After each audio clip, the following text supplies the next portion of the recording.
नाम रे। गौरंगा भजिले गौरंगा जपले, होए दुखे अब सान रे। गौरंगा भजिले गौरंगा जपले, होए दुख अब सान रे। भज गौरांगा कहो गौरांगा, लहो गौरांगे नाम रे। हरे कृष्ण कृष्ण कृष्ण हरे हरे, हरे राम राम राम राम हरे हरे। हरे कृष्ण कृष्ण कृष्ण हरे हरे, हरे राम राम राम हरे हरे। हरे कृष्ण कृष्ण कृष्ण हरे हरे, हरे राम राम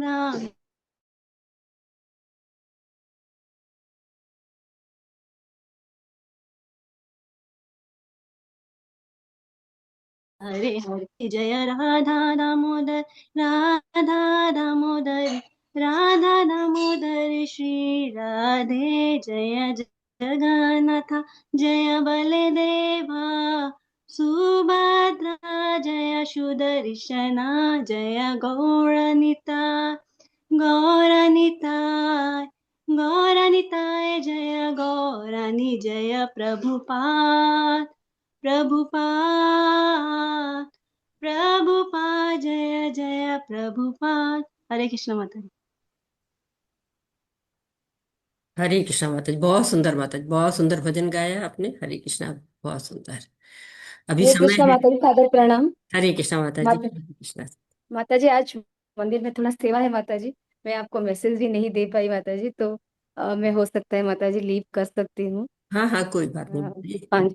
जी जब तक माता आप जी, हरे जुड़े रहिए, उसके बाद लीव कर हाँ जी लीजिए। जी माता जी। हाँ ठीक। जी माता जी, ठीक, जी हरे हरे। कृष्णा। हाँ हाँ, अभी भजन का समय है, और कोई भजन करना चाहेगा? हरे कृष्णा।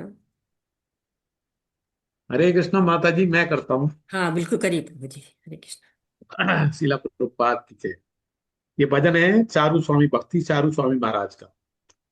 अदरम मधुरम बदनम मधुरम, नैनम मधुरम असितम मधुरम, हृदय मधुरम गमनम मधुरम, मधुराधिपते अखिलम मधुरम, मधुराधिपते अखिलम मधुरम। वचनं मधुरं चरितं मधुरं, वचनं मधुरं चरितं मधुरं, वसनं मधुरं फलितं मधुरं, चलितं मधुरं भ्रमितं मधुरं, मधुराधिपते अखिलं मधुरं, मधुराधिपते अखिलं मधुरम्।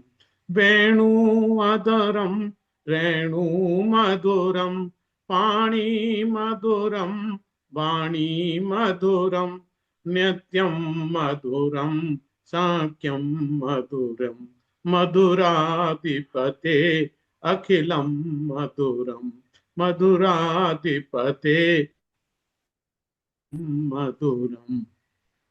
गीतं मधुरं पीतं मधुरं, गीतं मधुरं मधुरं, भोक्तं मधुरं सोक्तं मधुरं, रूपं मधुरं तिलकं मधुरं, मथुरादि अखिलं मधुरं, मधुराधिपते अखिलं मधुरम्। कर्णं मधुरं तर्णं मधुरं, हरणं मधुरं रमणं मधुरं, भमितं मधुरं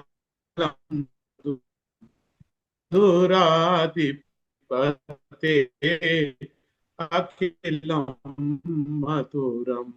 गुब्जाम यमुना मधुरा, बीची मधुरा सलिलं मधुरं कमलं मधुरं मधुराधिपते अखिलं मधुरं गोपी मधुरा लीला मधुरा गोपी मधुरा लीला मधुरा योक्तं मधुरं भोक्तं मधुरम् अष्टं मधुरं श्रेष्ठं मधुरं मधुराधिपते अखिलं मधुरं मधुराधिपते अखिलं मधुरं गोपा मधुरा गावो मधुरा गोपा मधुरा गावो मधुरा यष्टिं मधुरा सृष्टि मधुरा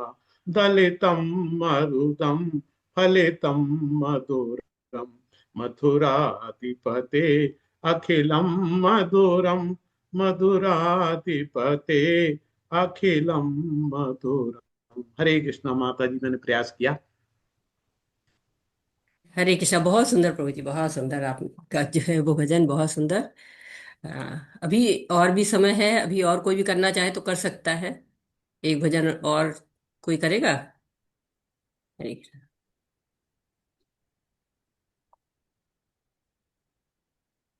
चलिए, हाँ, अन्नू माता जी, हरे कृष्णा, करिए माता जी।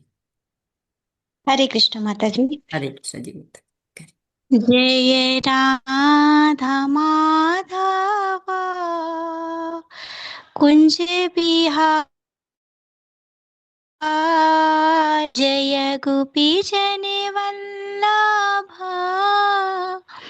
गिरिवरधारी जय राधा माधव कुंज बिहारी गोपी जन वल्लभ गिरिवरधारी।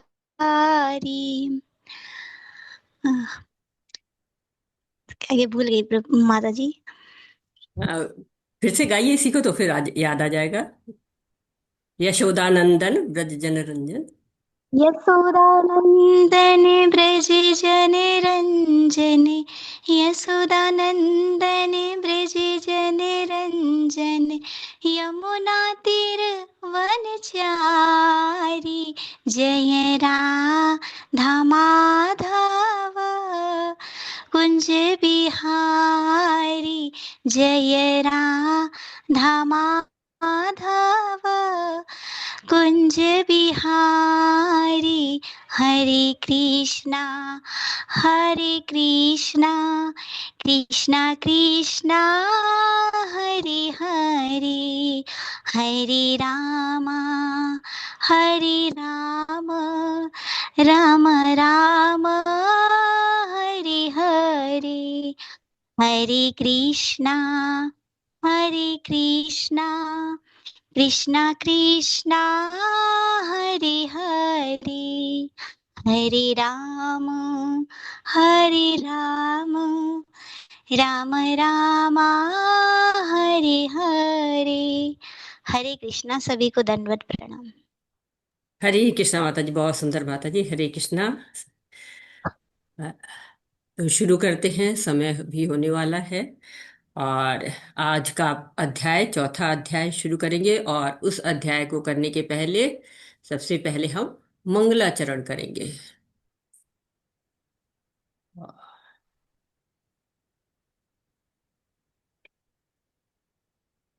ओम नमो भगवते वासुदेवाय, ओम नमो भगवते वासुदेवाय, ओम नमो भगवते वासुदेवाय। ओम अज्ञानतिमिरान्धस्य ज्ञानञ्जनं शलाकया चक्षुरुन्मीलितं येन तस्मै श्रीगुरुवे नमः। श्रीचैतन्यमनोभीष्टं स्थापितं येन भूतले स्वयं रूप कदा मह्यं ददाति स्वपदान्तिकं। वन्देऽहं श्रीगुरु श्रीयुतपदकमलं श्रीगुरून् वैष्णवांश्च श्रीरूपं साग्रजातं सहगण रघुनाथ अन्वितं तं सजीवं साद्वैतं सावधूतं परिजनसहितं कृष्णचैतन्यदेवं श्री राधा कृष्ण पादान सहगण ललिता श्री विशाखा अन्विताश्च हे कृष्ण करुणा सिंधु दीनबंधु जगतपते गोपेश गोपिका कांत राधा कांत नमस्तुते तप्त कांचन गौरांगी राधे वृंदावनेश्वरी वृषभानुसुते देवी प्रणमामि हरिप्रिये नमो विष्णुपादाय कृष्णपृष्ठाय भूतले श्रीमति भक्ति वेदांत स्वामिन् इति नामिने नमस्ते सरस्वती देवे गौरवाणी प्रचारिणे निर्विशेष शून्यवादी पाश्चात्यदेशतारिणे जय श्री कृष्ण चैतन्य प्रभु नित्यानंद श्री अद्वैत गदाधर शिवासादि गौर भक्त वृंद हरे कृष्णा कृष्ण कृष्ण हरे हरे हरे राम राम राम हरे हरे हरे कृष्णा कृष्ण कृष्ण हरे हरे हरे राम राम राम हरे हरे। सभी को हरे कृष्णा।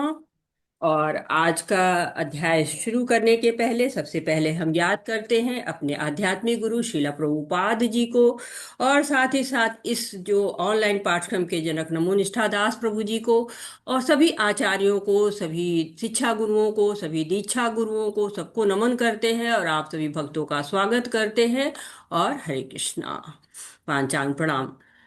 तो अध्याय 4 है। अध्याय 4 को पढ़ने के पहले हम कल का रिवीजन कर लेते हैं कि कल हमने पढ़ा क्या क्या था। तो कल के अध्याय हरे में कृष्ण। हम हरे कृष्णा जी माता जी हरे कृष्ण। हरे कृष्णा कृष्णा। तो कल के अध्याय का नाम क्या था, कोई बताएगा? किसी को नाम याद है? कल कौन सा अध्याय पढ़ा था हम लोगों ने? हरे कृष्णा। तीसरे अध्याय का नाम, तीसरा अध्याय पढ़ा था आपने ना, क्या पढ़ा था, कोई बताएगा? ज्ञान योग। हरे कृष्ण माता, कर्म योग। कर्म नहीं, योग पढ़ा था। हाँ, आज ज्ञान योग पढ़ेंगे हम। आप लोग को स्क्रीन दिख रही है? हाँ जी जी माता माता। जी, दिख रही है माता। दिख रही है। और हमारी आवाज साफ आ रही है? जी जी बिल्कुल। रिकॉर्डिंग शुरू हो गई है? जी माता जी।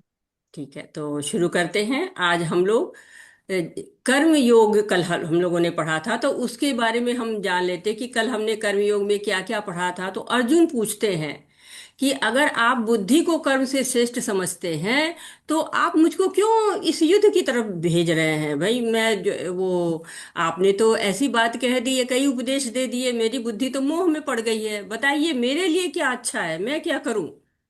मैं सब त्याग कर लूं या फिर जो है वो मैं कर्म करूं? क्या कर्म करूं मैं? तो भगवान उनको बताते हैं कि अर्जुन तुम जो है वो निष्काम कर्म योग करो।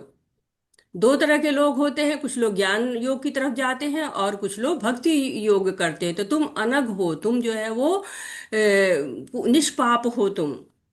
तो तुम निष्काम कर्म करो। तुम्हें जो कर्म करना है वो बिना स्वार्थ के करना है, भगवान की इच्छा के लिए करना, बिना कर्म फल के करना है, मेरी इच्छा के लिए करो। कहते हैं ना कि विष्णु के लिए कर्म करना चाहिए। विष्णु के लिए यदि हम कर्म करते हैं, यज्ञ करते हैं, तो क्या होता है, हमको कर्म बंधन नहीं लगते हैं। बंधन लग जाते हैं ना, चाहे अच्छे बंधन लगे, चाहे या आपको पाप के बंधन, चाहे पुण्य के बंधन, बंधन तो बंधन ही होते हैं। तो कहते हैं यज्ञार्थ कर्मणो अन्यत्र लोकोयम कर्म बंधना तदर्थ कर्म कौन्तेय मुक्त संग समाचर।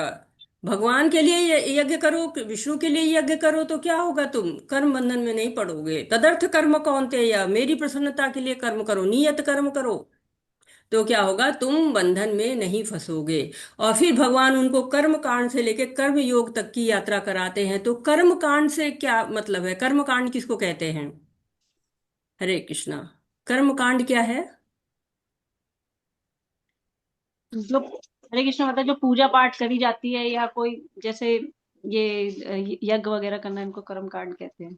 हाँ, जो काम हम कोई हरे ना कोई कृष्णा। उसके लिए मकसद रहता है, उद्देश्य। जी माता जी, हरे कृष्ण, बताइए माता जी। प्रणाम माता जी। कर्म कांड मतलब माता जी अपने इच्छा की पूर्ति के लिए शास्त्रों के अनुसार किया गया कर्म को कर्म कांड कहते हैं माता जी। बिल्कुल सही कहे।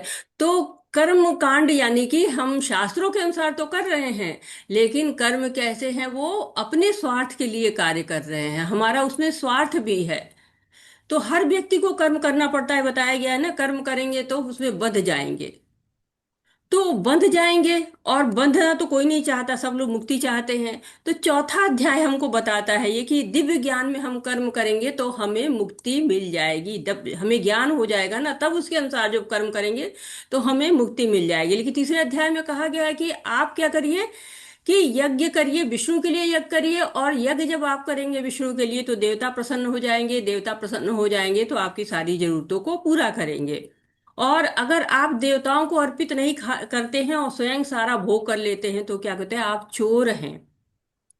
चोर है। आपको खाना क्या, आप यज्ञों में अर्पित करिए भोजन को, और भोग लगाइए, फिर उसको खाइए। यज्ञ शिष्टना संतो मुच्यन्ते सर्किल विषय भुज्यन्ते ते तो हम पापा ये पंचात आत्म कारणात्।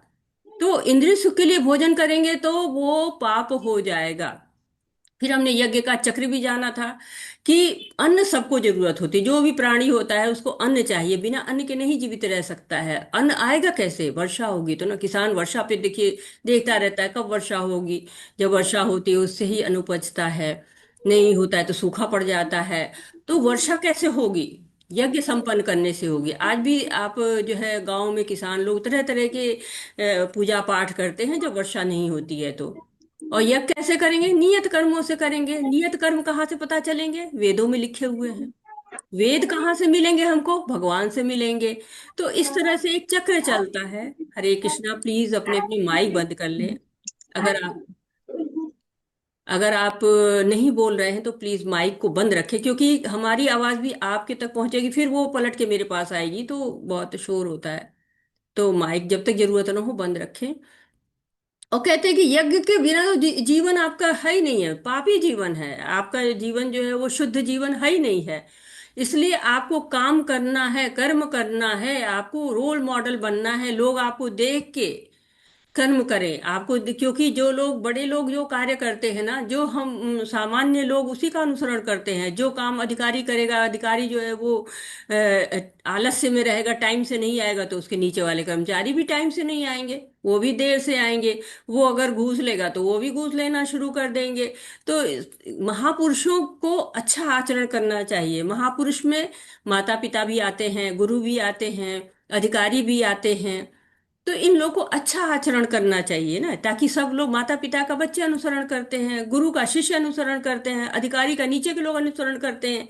तो नेताओं को, जो लोग उच्च पोस्ट पर बैठे हैं, उनका अनुसरण होता है। यदि आचरति श्रेष्ठा तत्तद देवतरो जनाः स यत् प्रमाण कुरुते लोकोस्तद अनुवर्तते। तो आदर्श प्रस्तुत करो।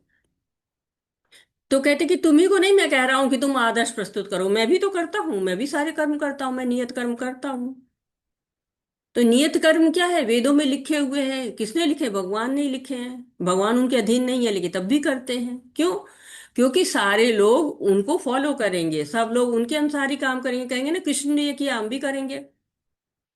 और साथ ही साथ अगर कर्म नहीं करेंगे, सावधानी पूर्वक नहीं करेंगे, तो होगा क्या, सारे लोग तो उन्हीं के ऊपर हैं। जरा सा ऊपर नीचे हो गए तो सारी सृष्टि बेकार हो जाएगी, समाप्त, खत्म, प्रलय। तो भगवान कहते हैं कि देखो मैं जो है वो ये विनाशक नहीं बनना चाहता हूं। भगवान क्या है, भक्त वत्सल हैं। भगवान दयालु हैं, भगवान कृपालु हैं। कोई ये नहीं कहता कि भगवान विनाशकारी हैं। तो भगवान विनाश करते ही नहीं है। वो विनाश का कारण नहीं बनते हैं कि हाँ विनाश के कारण मैं हूं, जबकि होता ही है, प्रलय भी उनके ही इच्छा से होता है, लेकिन उसका भी कोई ना कोई कारण होता है। तो हम लोगों ने कर्म कांड के बारे में भी जाना, कर्म योग के भी बारे में जाना। कर्म कांडी क्या होते हैं, आसक्त होते हैं। अपना जो कार्य करते हैं ना उसे आसक्ति होती, फल मिलेगा, फल मिलेगा। और जो लोग कर्म योग करते हैं वो अनासक्त होते हैं, कर्म करेंगे और फल जो है वो भगवान के ऊपर छोड़ देते हैं कि भगवान जाने मिलेगा या नहीं मिलेगा, भगवान के ऊपर है। फिर हम लोगों ने ये भी जाना था कि लोग समझते हैं कि हम कार्य कर रहे हैं, लेकिन कार्य कौन करता है? प्रकृति के गुण कार्य करते हैं। सबके अंदर गुण होते हैं, कोई ना कोई गुण से सभी लोग बधे होते हैं, कोई सतोगुण से, कोई रजोगुण से, कोई तमोगुण से। कहते प्रकृति क्रियामाणानि गुणे कर्माणि सर्वशः अहंकार विमूढ़ आत्मा कर्ता हनति मन्यते। जो अहंकार में आत्मा है ना, जो अहंकार में डूबी हुई है, वो समझ रही कि मैं ही सारा कार्य कर रही हूँ, मैं ही करता हूँ। कहते हैं ना, मैंने ये किया, मैं नहीं होता तो होता ही नहीं, मेरे द्वारा ही हो रहा है, मेरे नाम की पट्टी लगवा दो, मेरे नाम गुदवा दो। लेकिन कहते हैं कि भगवान नहीं चाहे ना तो कुछ नहीं होगा। प्रकृति के गुण सारे कार्य कर रहे हैं, आप बलपूर्वक आपसे कार्य करा लेते हैं। आप देखिए कि कई लोग हैं, बड़े लोग छोटे कार्य करते पकड़े जाते हैं, चोरी करते हुए, क्या कुछ इधर सामान इधर से मिसप्लेस करते हुए पाए जाते हैं। कहते हैं आपने क्यों किया? कह रहे मैंने किया नहीं, मुझे बलपूर्वक कराया गया। कौन बलपूर्वक करा रहा है? यही प्रकृति के गुण ही करा रहे हैं, बलपूर्वक करना पड़ता है उसको। तो इसीलिए कहते हैं कि अपने गुणों को ऊपर उठाइए। अगर आप तमोगुण में है तो रजोगुण में जाइए, रजोगुण से सतोगुण में जाइए, कम से कम सतोगुण में तो रहिए ही रहिए। क्योंकि सतोगुण क्या है? रनवे है। पढ़ा है ना लेवल 1 में कि रनवे है, उस पर से जहाज उड़ता है ना, रनवे पर से। वैसे ही जब सतोगुण में रहते हैं तो भक्ति का जहाज बहुत अच्छी तरह से उड़ता रहता है। तो करना क्या है? सबसे पहले काम पर विजय प्राप्त करना है। सबसे महानतम शत्रु है वो, छोटा मोटा शत्रु नहीं है, सबसे बड़ा शत्रु है वो। पहले उस पर विजय प्राप्त कर लीजिए। जब कामनाओं पर विजय प्राप्त कर लेंगे तो क्रोध पर भी विजय हो जाएगी, क्रोध पर भी विजय हो जाएगी, ईर्ष्या पर भी, द्वेष पर भी। जो आपके जितने भी रिपु हैं, दुश्मन है, उनमें सबसे बड़ा दुश्मन जो है वो आपके जो काम होता है। तो काम भौतिक बंधन में भी डालता है, और साथ ही साथ काम हमको, कहते हैं कि सारे पाप की जड़ कामनाएं हैं, पतन का जड़ कामनाएं हैं। जब जो है वो कामनाएं रहती हैं तो सब कुछ समाप्त कर डालती हैं। समाप्ति ही नहीं होती ना, कामनाएं ऐसी तो समाप्ति नहीं होती है, एक के बाद एक आती चली जाती हैं। काम एवं क्रोध एवं रजोगुण समुद्भवा। रजोगुण से जो है काम आता है। कहाँ से आता है? रजोगुण से। जब हमारे अंदर रजोगुण की अधिकता होती है तो कामनाएं बढ़ती चली जाती, खत्म ही नहीं होती हैं। और क्रोध भी आता है। जब कामनाएं आती हैं तो क्रोध तो आएगा ही आएगा, पूरा नहीं होगा। तो कहते हैं कि 3 तरह के होती हैं ये काम भी, 3 लेयर्स होती हैं। यानी होता है ना कि कोई चीज की गुड बेटर बेस्ट। तो गुड बेटर बेस्ट में जो है वो कहते हैं कि अगर आपको सबसे अच्छा है तो बेस्ट में आता है, नहीं तो मीडियम है तो बेटर में, और नीचे है तो गुड में आता है। तो ये काम में गुड बेटर बेस्ट तो आएगा नहीं, इसमें तो वो हो जाएगा ना, वर्स्ट में आ जाएगा। तो वर्स्ट काम है। और वर्स्ट में भी कौन सा लेयर वर्स्ट है? जो गर्भ में शिशु है, बिल्कुल दिखाई ही नहीं पड़ता ना, इतनी तरह से आवृत रहता है, जैसे वृक्ष वगैरह होते हैं। उन क्या है वो बिल्कुल, उनको भगवान की कितनी भक्ति बनाई है वो नहीं समझ पाएंगे। और दूसरी जो है मीडियम श्रेणी होती है कि दर्पण धूल से आवृत रहता है। ये जानवरों में है। बहुत से जानवर देखिए कि कहीं कहीं में कथा होता होती है, आगे खड़े भी हो जाते हैं। तो उनके में थोड़ी कम है, गर्भ से थोड़ा कम है जो काम का आवरण। और जो कहते हैं कि अग्नि धुएं से, तो ये मनुष्यों में होता है। मनुष्य में भी बहुत से जानवरों की तरह जीवन जीते हैं, लेकिन हाँ, मनुष्य चाहे तो मतलब अग्नि धुएं जैसे धुआं भी रहता है, अग्नि भी रहती है। अग्नि पे पंखा करो अग्नि जलेगी, धुएं पे पंखा करो धुआं जलेगा, धुआं बढ़ता जाएगा। तो इसीलिए कहते हैं कि मनुष्य में ऐसा होता है, मनुष्य अपने काम के आवरण को कम कर सकता है। और लेकिन काम के 3 निवास स्थान भी बताए थे। कौन कौन से हैं? किसी को याद है कौन से 3 निवास स्थान हैं काम के? हरे कृष्णा। मन, बुद्धि मन, और बुद्धि इंद्रिय। और एक और इंद्रिय। है इंद्रिय। इंद्रिया। मन, बुद्धि और इंद्रिया, ये काम के क्या है? निवास स्थान है। और इन पे विजय कैसे होगी?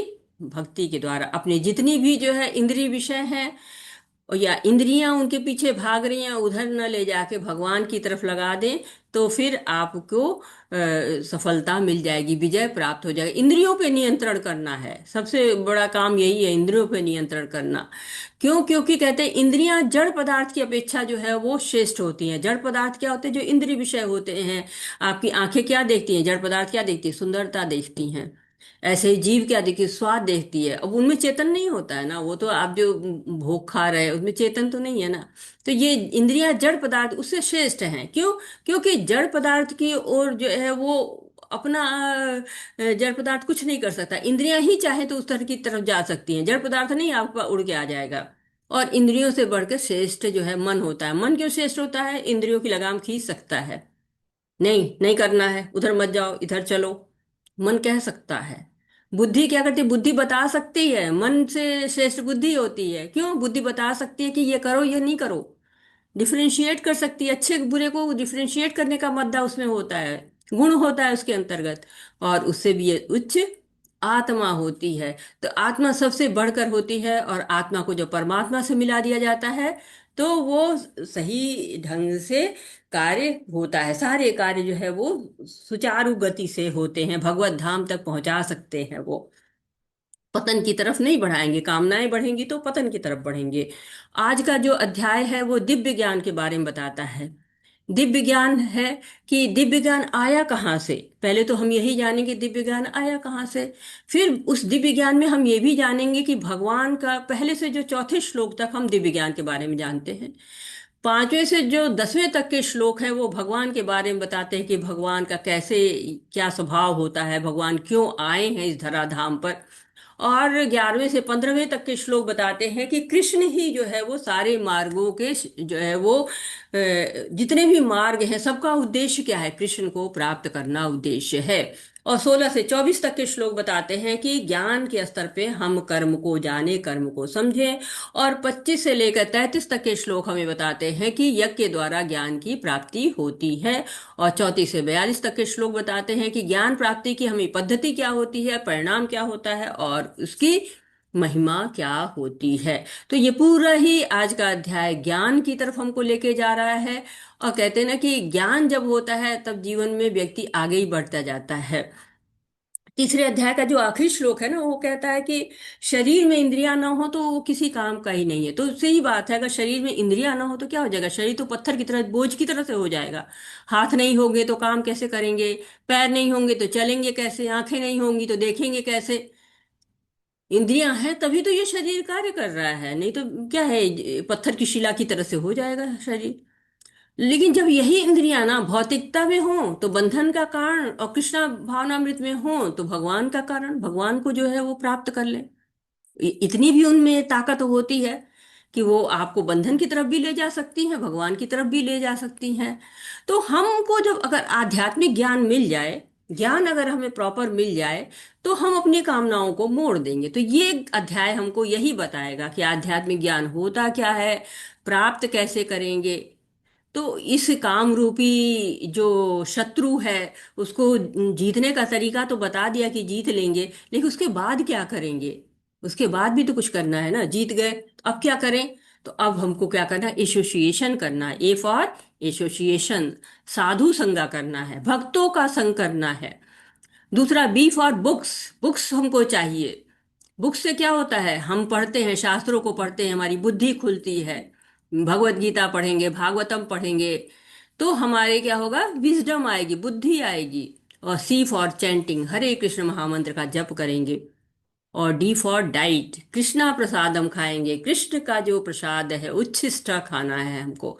तो जब हम ये चार काम करते हैं, साधु संगा करते हैं, शास्त्रों को पढ़ते हैं, हरे कृष्ण महामंत्र का जप करते हैं, भगवान को भोग लगा के प्रसाद ग्रहण करते हैं, तो ये जो हमारे होते हैं काम, क्रोध, लोभ, मोह, मद, मत्सर, षष्ठ रिपु कहे जाते हैं, 6 दुश्मन है हमारे। और हमने पता चला कि महानतम तो काम ही है। तो एक तरह से बता दिया कि भगवान अब अपना बता रहे हैं हमको, बड़ी रहस्यमय बातें बता रहे हैं, बड़ा की नोट दे रहे हैं, बुलेट पॉइंट्स दे रहे हैं कि क्यों हम आए हैं, क्या ज्ञान हमें प्राप्त करना चाहिए, किस ज्ञान से हम भगवान की तरफ आगे बढ़ सकते हैं। तो अध्याय 4 है, ओम श्री परमात्मने नमः। श्रीमद् भगवत गीता अथ चतुर्थोऽध्यायः। श्रीभगवानुवाच इमं विवस्वते योगं प्रोक्तवानम् अव्ययम् विवस्वामनये प्राह मनु इच्छा के अब्रवीत। भगवान श्री कृष्ण ने कहा, मैंने इस अमर योग विद्या का उपदेश सूर्यदेव विवस्वान को दिया और विवस्वान ने मनुष्यों के पिता मनु को उपदेश दिया और मनु ने इसका उपदेश इक्ष्वाकु को दिया। तो ये आज से नहीं है, ये आपको पहले से ही आ रहे। भगवान बता रहे कि देखो ये ज्ञान ऐसा नहीं कि पहली बार मैं तुम्हें दे रहा हूं। मैंने इस अमर योग विद्या को विवस्वान को भी बताया है, सूर्य देव विवस्वान। तो क्या है, सूर्य देव जो है वो सूर्य लोक के राजा है विवस्वान, उनको बताया। उनके से मनुष्यों के पिता मनु, जो पहले पहले जो है वो मनुष्य थे मनु, उनको मिला। और मनु के द्वारा इक्ष्वाकु को मिला। इक्ष्वाकु वो है वंश है जहां से भगवान रामचंद्र जी आए हुए हैं। तो वो वंश में मतलब इतना पहले से भगवत गीता है। क्योंकि लोग कहते हैं ना कि भगवत गीता इतनी जरूरी है तो इतनी देर से क्यों आई। क्या देर से नहीं आई, बहुत पहले से आई। लेकिन क्या है, एवं परंपरा प्राप्तम इमं राज ऋषियो विदुः सकाल नेह महता योगो नष्ट परंतपः।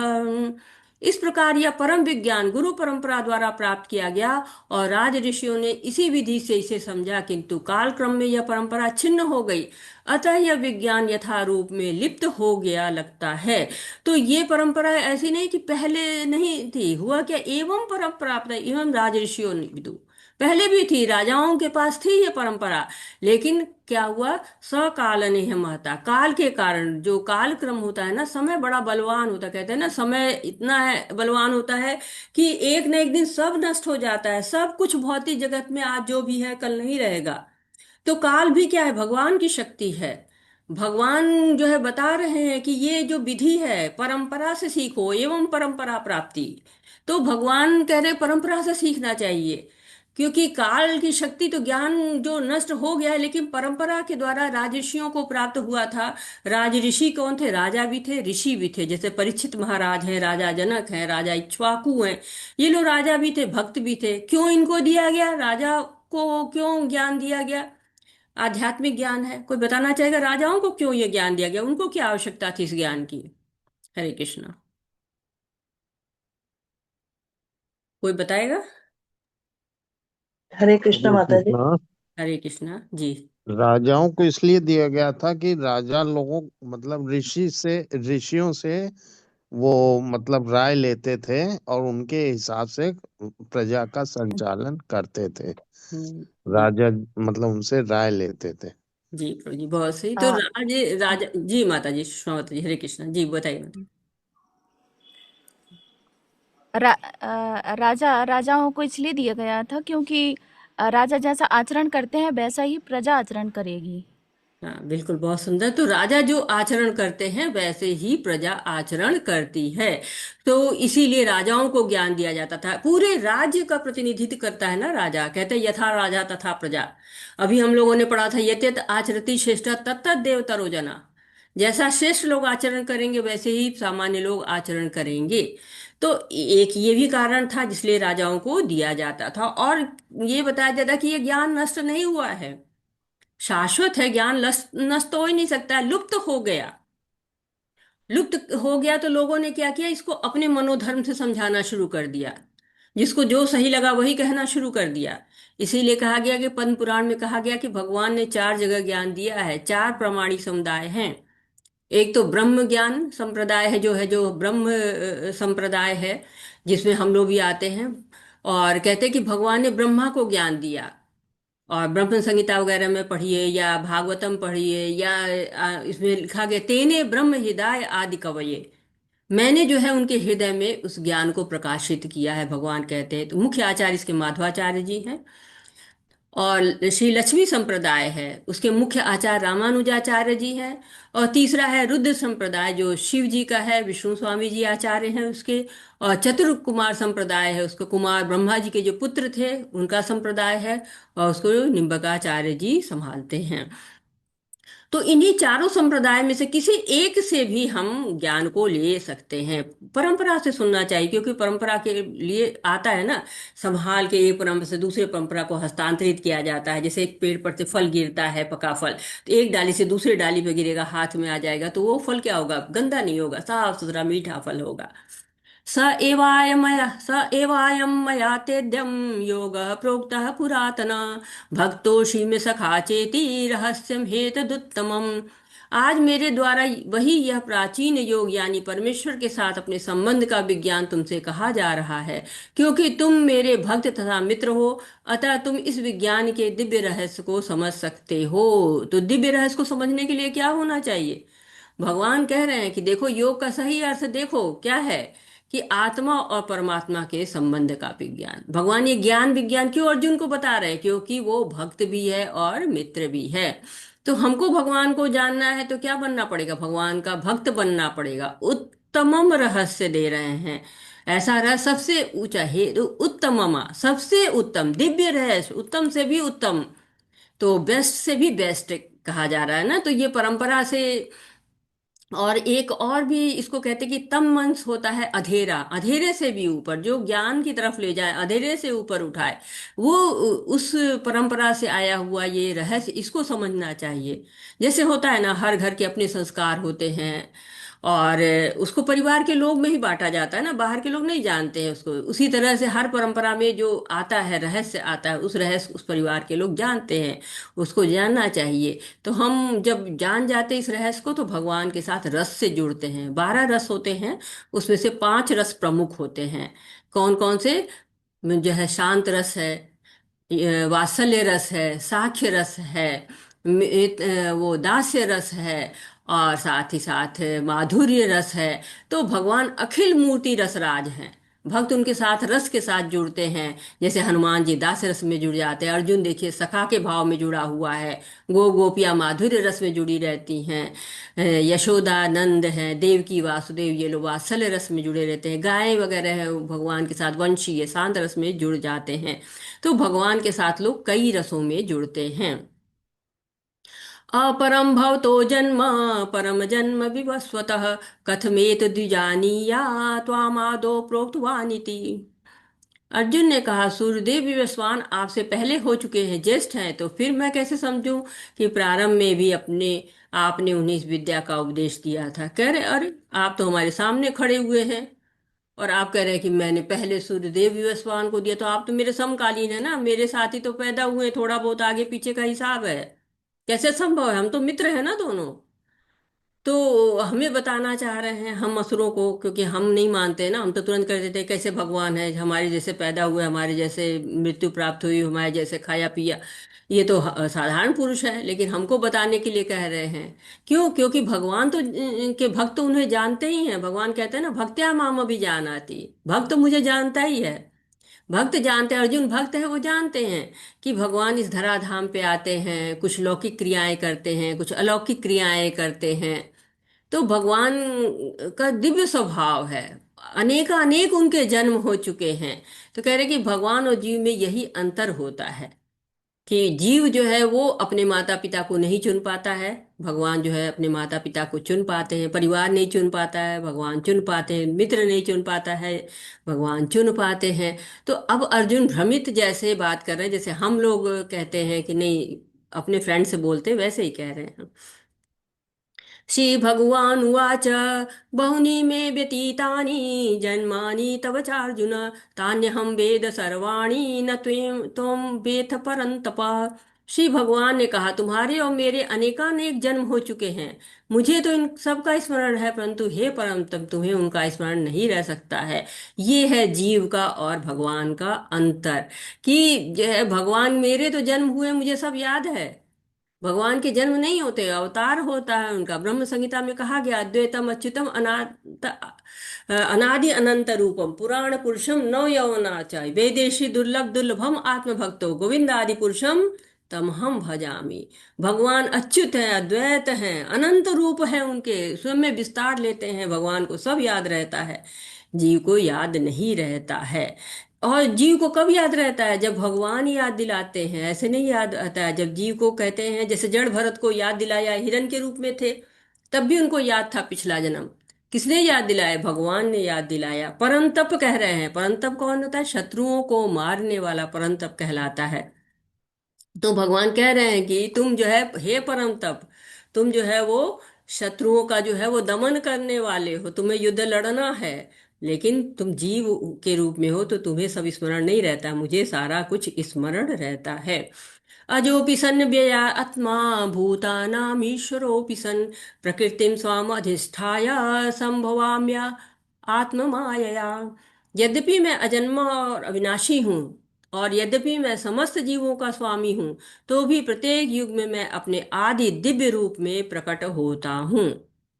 तो भगवान कह रहे हैं, अपने जन्म का स्पेशलिटी बता रहे हैं, क्या विशेष है मेरे जन्म में। तो कह रहे हैं कि अजोपि अजन्मा है, तो भगवान भी अजन्मा होते हैं और जीव भी अजन्मा होता है। आत्मा जो होती है ना, वो अजन्मा होती है, दोनों अविनाशी है और अजन्मा है। यद्यपि मैं समस्त जीवों का स्वामी हूँ, फिर भी भगवान क्या कहते हैं, मैं तो जीवों का स्वामी हूँ। दूसरे अध्याय में भी हमने पढ़ा था, अजो नित्यम शास्त्रोयम पुराणो न हन्यते हन्यमाने शरीरे। वहां भी कह रहे हैं कि भगवान की आत्मा अजन्मा है, भगवान अजन्मा है। भगवान का शरीर भौतिक नहीं है, वो आते भी हैं यहाँ पर धराधाम पे तो दिव्य शरीर लेके आते हैं। वो गर्भ में ऐसे नहीं आए थे जैसे हम लोग नॉर्मल लोग आते हैं, वो देवकी के गर्भ में वासुदेव के हृदय से आए थे। वासुदेव के हृदय से देवकी के मन में आए, मन से फिर उनके गर्भ में आए। 9वें अध्याय में भगवान बताते हैं, अवजानन्ति माम मूढ़ा मानुषी तनुमाश्रितम परम भावम जानन्तो मम भूत महेश्वरम। मैं आता हूं मनुष्य रूप में, लेकिन मूर्ख लोग होते हैं, वही लोग समझते हैं कि मैं दिव्य नहीं हूं। जो भक्त होता है वो तो तुरंत समझ जाता है। हरे कृष्णा। यदा यदा हि धर्मस्य ग्लानिर्भवति भारत अभ्युत्थानम् अधर्मस्य तदात्मानं सृजाम्यहम्। हे भरतवंशी, जब भी और जहां भी धर्म का पतन होता है और अधर्म की प्रधानता होने लगती है, तब तब मैं अवतार लेता हूं। तो बड़ा ही फेमस श्लोक है और काफी आधा तो सबको याद ही होगा।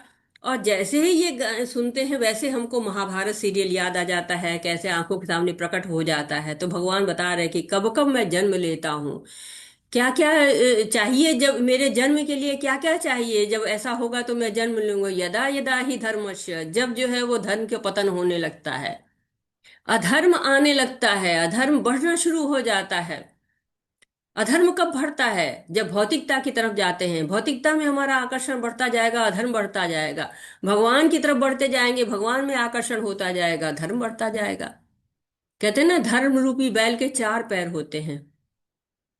एक सत्य होता है, दूसरा शौच होता है, शौच में होता है पवित्र रहना, तीसरा क्षमा होता है और चौथा दया होता है। कहते कि ये धर्म रूपी जो बैल है ना, इसके तो 3 पैर तो वैसे ही खंडित हो चुके हैं। कलयुग में एक पैर बचा है, वो पैर बचा है सत्य का। इसीलिए आप देखिए कि जगह जगह लिखा रहता सत्यमेव जयते। कहीं पर ये नहीं लिखा था कि क्षमा जयते दया जयते, नहीं, सत्यमेव जयते। और इन्हीं पे 4 जो है वो नियम दिए हैं, जो शीला प्रभुपाद ने दिए हैं, हमको पालन करना चाहिए। कि हमको जुआ नहीं खेलना चाहिए, जुआ खेलेंगे सत्य का नाश होगा, झूठ बोलते रहेंगे। नशा करेंगे तो अशुद्धता आएगी, नशा करेंगे कहीं कोई नाली में पड़ा रहता है, कहीं पड़ा रहता है, शुद्धता नहीं रह जाती है। और अगर मांसाहार करेंगे तो दया नहीं रह जाएगी, क्योंकि जो दया करेगा वो कैसे किसी का मांस खा सकता है। और अगर अवैध संबंध जो है वो रखेंगे तो क्षमा जो है चली जाती है, हमारा जो है वो स्वभाव बदलता चला जाता है, क्षमा नहीं कर पाते किसी को। इसलिए कहते हैं कि अवैध संबंध नहीं रखना चाहिए। जो ये 4 नियमों का पालन करता है, वो कहते हैं कि उसमें शुद्धता आती चली जाती है और वो भक्ति करने के योग्य होता चला जाता है। परित्राणाय साधूनां विनाशाय च दुष्कृतां धर्म संस्थापनार्थाय संभवामि युगे युगे। भक्तों का उद्धार करने, दुष्टों का विनाश करने और धर्म की फिर से स्थापना करने के लिए मैं हर युग में प्रकट होता हूँ। तो पहला उद्देश्य है भक्तों का उद्धार करने का, भक्तों को प्रसन्नता देने का। दूसरा काम है दुष्टों का विनाश करने का। ये तो काम वो किसी से असुर से भी करा लेंगे। परित्राणाय साधूनाम, भक्त भगवान को बहुत प्रिय होता है और भगवान को भक्त बड़े प्रिय होते हैं। मुख्य कार्य है कि उद्धार करो। गजेंद्र का उद्धार कर दिया उन्होंने। और भक्तों को प्रसन्न करके कैसे प्रसन्न करते हैं कि आते हैं वो तरह तरह की लीलाएं करते हैं। जब लीलाएं करते हैं, भक्त इसी का श्रवण करते हैं, कीर्तन करते हैं, भक्त उसी में खुश होते हैं। दुष्टों का विनाश करते हैं। कंस का किया, रावण किया, कितने असुरों को मारा, पूतना को मारा, जो है बकासुर, कितने जो है असुरों को मारा उन्होंने। वैसे असुरों को मारने के लिए तो औरों को ही भेज सकते थे। और तीसरा कार्य क्या करते हैं? धर्म की स्थापना करते हैं। हर युग का अपना धर्म होता है ना। कलयुग का युग धर्म क्या है? कलयुग केवल नाम आधारा, नाम ही आधार है। संकीर्तन यज्ञ करिए, हरे कृष्णा कृष्ण कृष्णा हरे हरे, हरे रामा राम रामा हरे हरे। इसी मंत्र के सहारे भगवान को प्राप्त कर लेंगे। वो जरम करम च मे दिव्यम एवं यो वेति तत्वतः त्यक्ता देह पुनर्जन्म नैति मामेति सो अर्जुन। हे अर्जुन, जो मेरे अविभाव तथा कर्मों की दिव्य प्रकृति को जानता है और वही शरीर को छोड़ने पर इस भौतिक संसार में पुनः जन्म नहीं लेता, अपितु मेरे सनातन धर्म को प्राप्त होता है। तो भगवान के जन्म और कर्म सब दिव्य होते हैं। जो ये जान जाएगा उनकी कि भगवान दिव्य हैं, वो सनातन धर्म को प्राप्त कर लेगा। कितनी आसान सी चीज है, लेकिन हमारा मन कितना पागल है कि हम उस पर भी नहीं विश्वास करते हैं। भगवत गीता में भगवान कह देते हैं ना कि तुम जान लो, एक को भी जान लो, जन्म को दिव्य मान लो, कर्म को दिव्य मान लो, तो तुम्हें मिल जाएंगे भगवान। 10वें अध्याय में भी कहते हैं, यो माम जन्मादि च वेति लोक महेश्वरम असमूढ़ समर्थ्येषु सर्व पापे प्रमुच्यते। जो भगवान को अनादि मान लेगा, समस्त लोक का स्वामी मान लेगा, वही मोह रहित हो जाएगा, पाप समाप्त हो जाएंगे, मुक्ति हो जाएगी। तो भगवान बताते भी हैं कि देखो गोलोक धाम बड़ा सुंदर है, चिंतामणि धाम है, बड़ी सुरभि गाय हैं, और वहाँ बहुत अच्छा है, आओ मेरे धाम में चलो। पिता बुलाते हैं ना, आओ मेरे घर में आओ, ऐसे भगवान बुलाते हैं। वीतरागा भया क्रोधा मन्मया मामुपाश्रिता बहवो ज्ञान तपसा पूता मदभावमागता। आसक्ति भय तथा क्रोध से मुक्त रहकर मुझसे पूर्णतया तन्मय होकर मेरी शरण में आके बहुत से व्यक्ति भूतकाल में मेरे ज्ञान से पवित्र हो चुके हैं। इस प्रकार से उन सबों ने मेरे प्रति दिव्य प्रेम को प्राप्त किया है। तो दिव्य प्रेम को, दिव्य स्थिति कैसे प्राप्त करेंगे, ये इस श्लोक में बताया गया। तो ज्ञान किस लिए चाहिए? भगवान के लिए चाहिए। तपस्या किसके लिए चाहिए? भगवान के लिए चाहिए। जब किसके लिए? भगवान के लिए। शास्त्रों का श्रवण किस लिए? भगवान के लिए। जब ये सब हम भगवान के लिए करते हैं तो न हमारी आसक्ति रह जाती है, न भय रह जाता है, न क्रोध रह जाता है। क्यों? भौतिकता से आसक्ति करेंगे तब ये भय आता है, क्रोध आसक्ति आती है। भगवान से तो जहां मिल गए वहां हमको अनासक्ति आ जाती है। तो हम भूल जाते हैं कि ये शरीर से है, हम अपने को आत्मा के स्तर पे जान लेते हैं।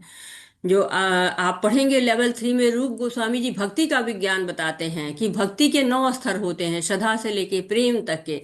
तो जब हमारी भगवान से श्रद्धा हो जाती है तो धीरे धीरे हम उनसे प्रेम बढ़ाते बढ़ाते प्रेम के स्तर तक पहुंच सकते हैं। ये यथा मां प्रपद्यन्ते तास्तथैव भजाम्यहम् मम वर्तमानुवर्तन्ते मनुष्य पार्थ सार्वसा। जिस भाव से सारे लोग मेरी शरण ग्रहण करते हैं उसी के अनुरूप मैं उन्हें फल देता हूँ पार्थ। प्रत्येक व्यक्ति सभी प्रकार से मेरे पथ का अनुसरण करता है। तो भगवान आदान प्रदान करते हैं, जिस भाव से याद करेगा उसी भाव से देखेंगे। आप प्रयास करिए, वो तुरंत जो है वो आपको उसके बदले में जो है आदान प्रदान करेंगे, जिस भाव से जुड़ जाए। कहते हैं कि भगवान प्रयास देखते हैं, कोई उनको पति के रूप में, कोई पुत्र के रूप में। जैसे हम लोग कहते हैं ना कि कंस ने जब बुलाया था मथुरा को में दरबार में, तो माताएं उनको बालक के रूप में देख रही थी, पुरुष उनको मित्र के रूप में देख रहे थे, जो थोड़े बूढ़े थे वो पुत्र के रूप में देख रहे थे, लेकिन जो असुर थे वो साक्षात मृत्यु के रूप में देख रहे थे। ऐसे बलि महाराज के उसमें जाते हैं जब भगवान वामन अवतार लेके, तो वहां पर जो बलि की बहन होती कहती कितना सुंदर है, ये मेरा पुत्र होता काश। और जब जानती हैं कि ये तो सारा कुछ ले गया तो तुरंत नाराज भी हो जाती हैं कि नहीं मैं तो इसको मारी डालूं। तो जो है हमेशा बदलता है लोगों का ना कि क्या किस भाव से देख रहे हैं। और जो उनके सखा थे वो तो बस उनको कंधे पे बिठा लेते थे और बराबर से लड़ते थे, वो तो भूल जाते थे कि ये भगवान है। और यशोदा माता कहती जाओ मेरी चप्पल उठा के लाओ, चरण पादुका लाओ। वो जो सर पे चरण पादुका रख के ठुमुक ठुमुक ठुमुक करके लेके भगवान तक पहुंच जाते थे। तो ये जो भक्त होते हैं भगवान जो है उनसे आदान प्रदान करते हैं, उनको अच्छा लगता है। हरे कृष्णा। कौन पढ़ना चाहता है? अ, सुषमा माता जी आप जो है श्लोक पढ़िए, आशा माता जी आप जो है वो अनुवाद पढ़िएगा। हरे कृष्णा। हरे कृष्ण माता जी। हरे हरे कृष्ण माता जी। हरे कृष्ण जी।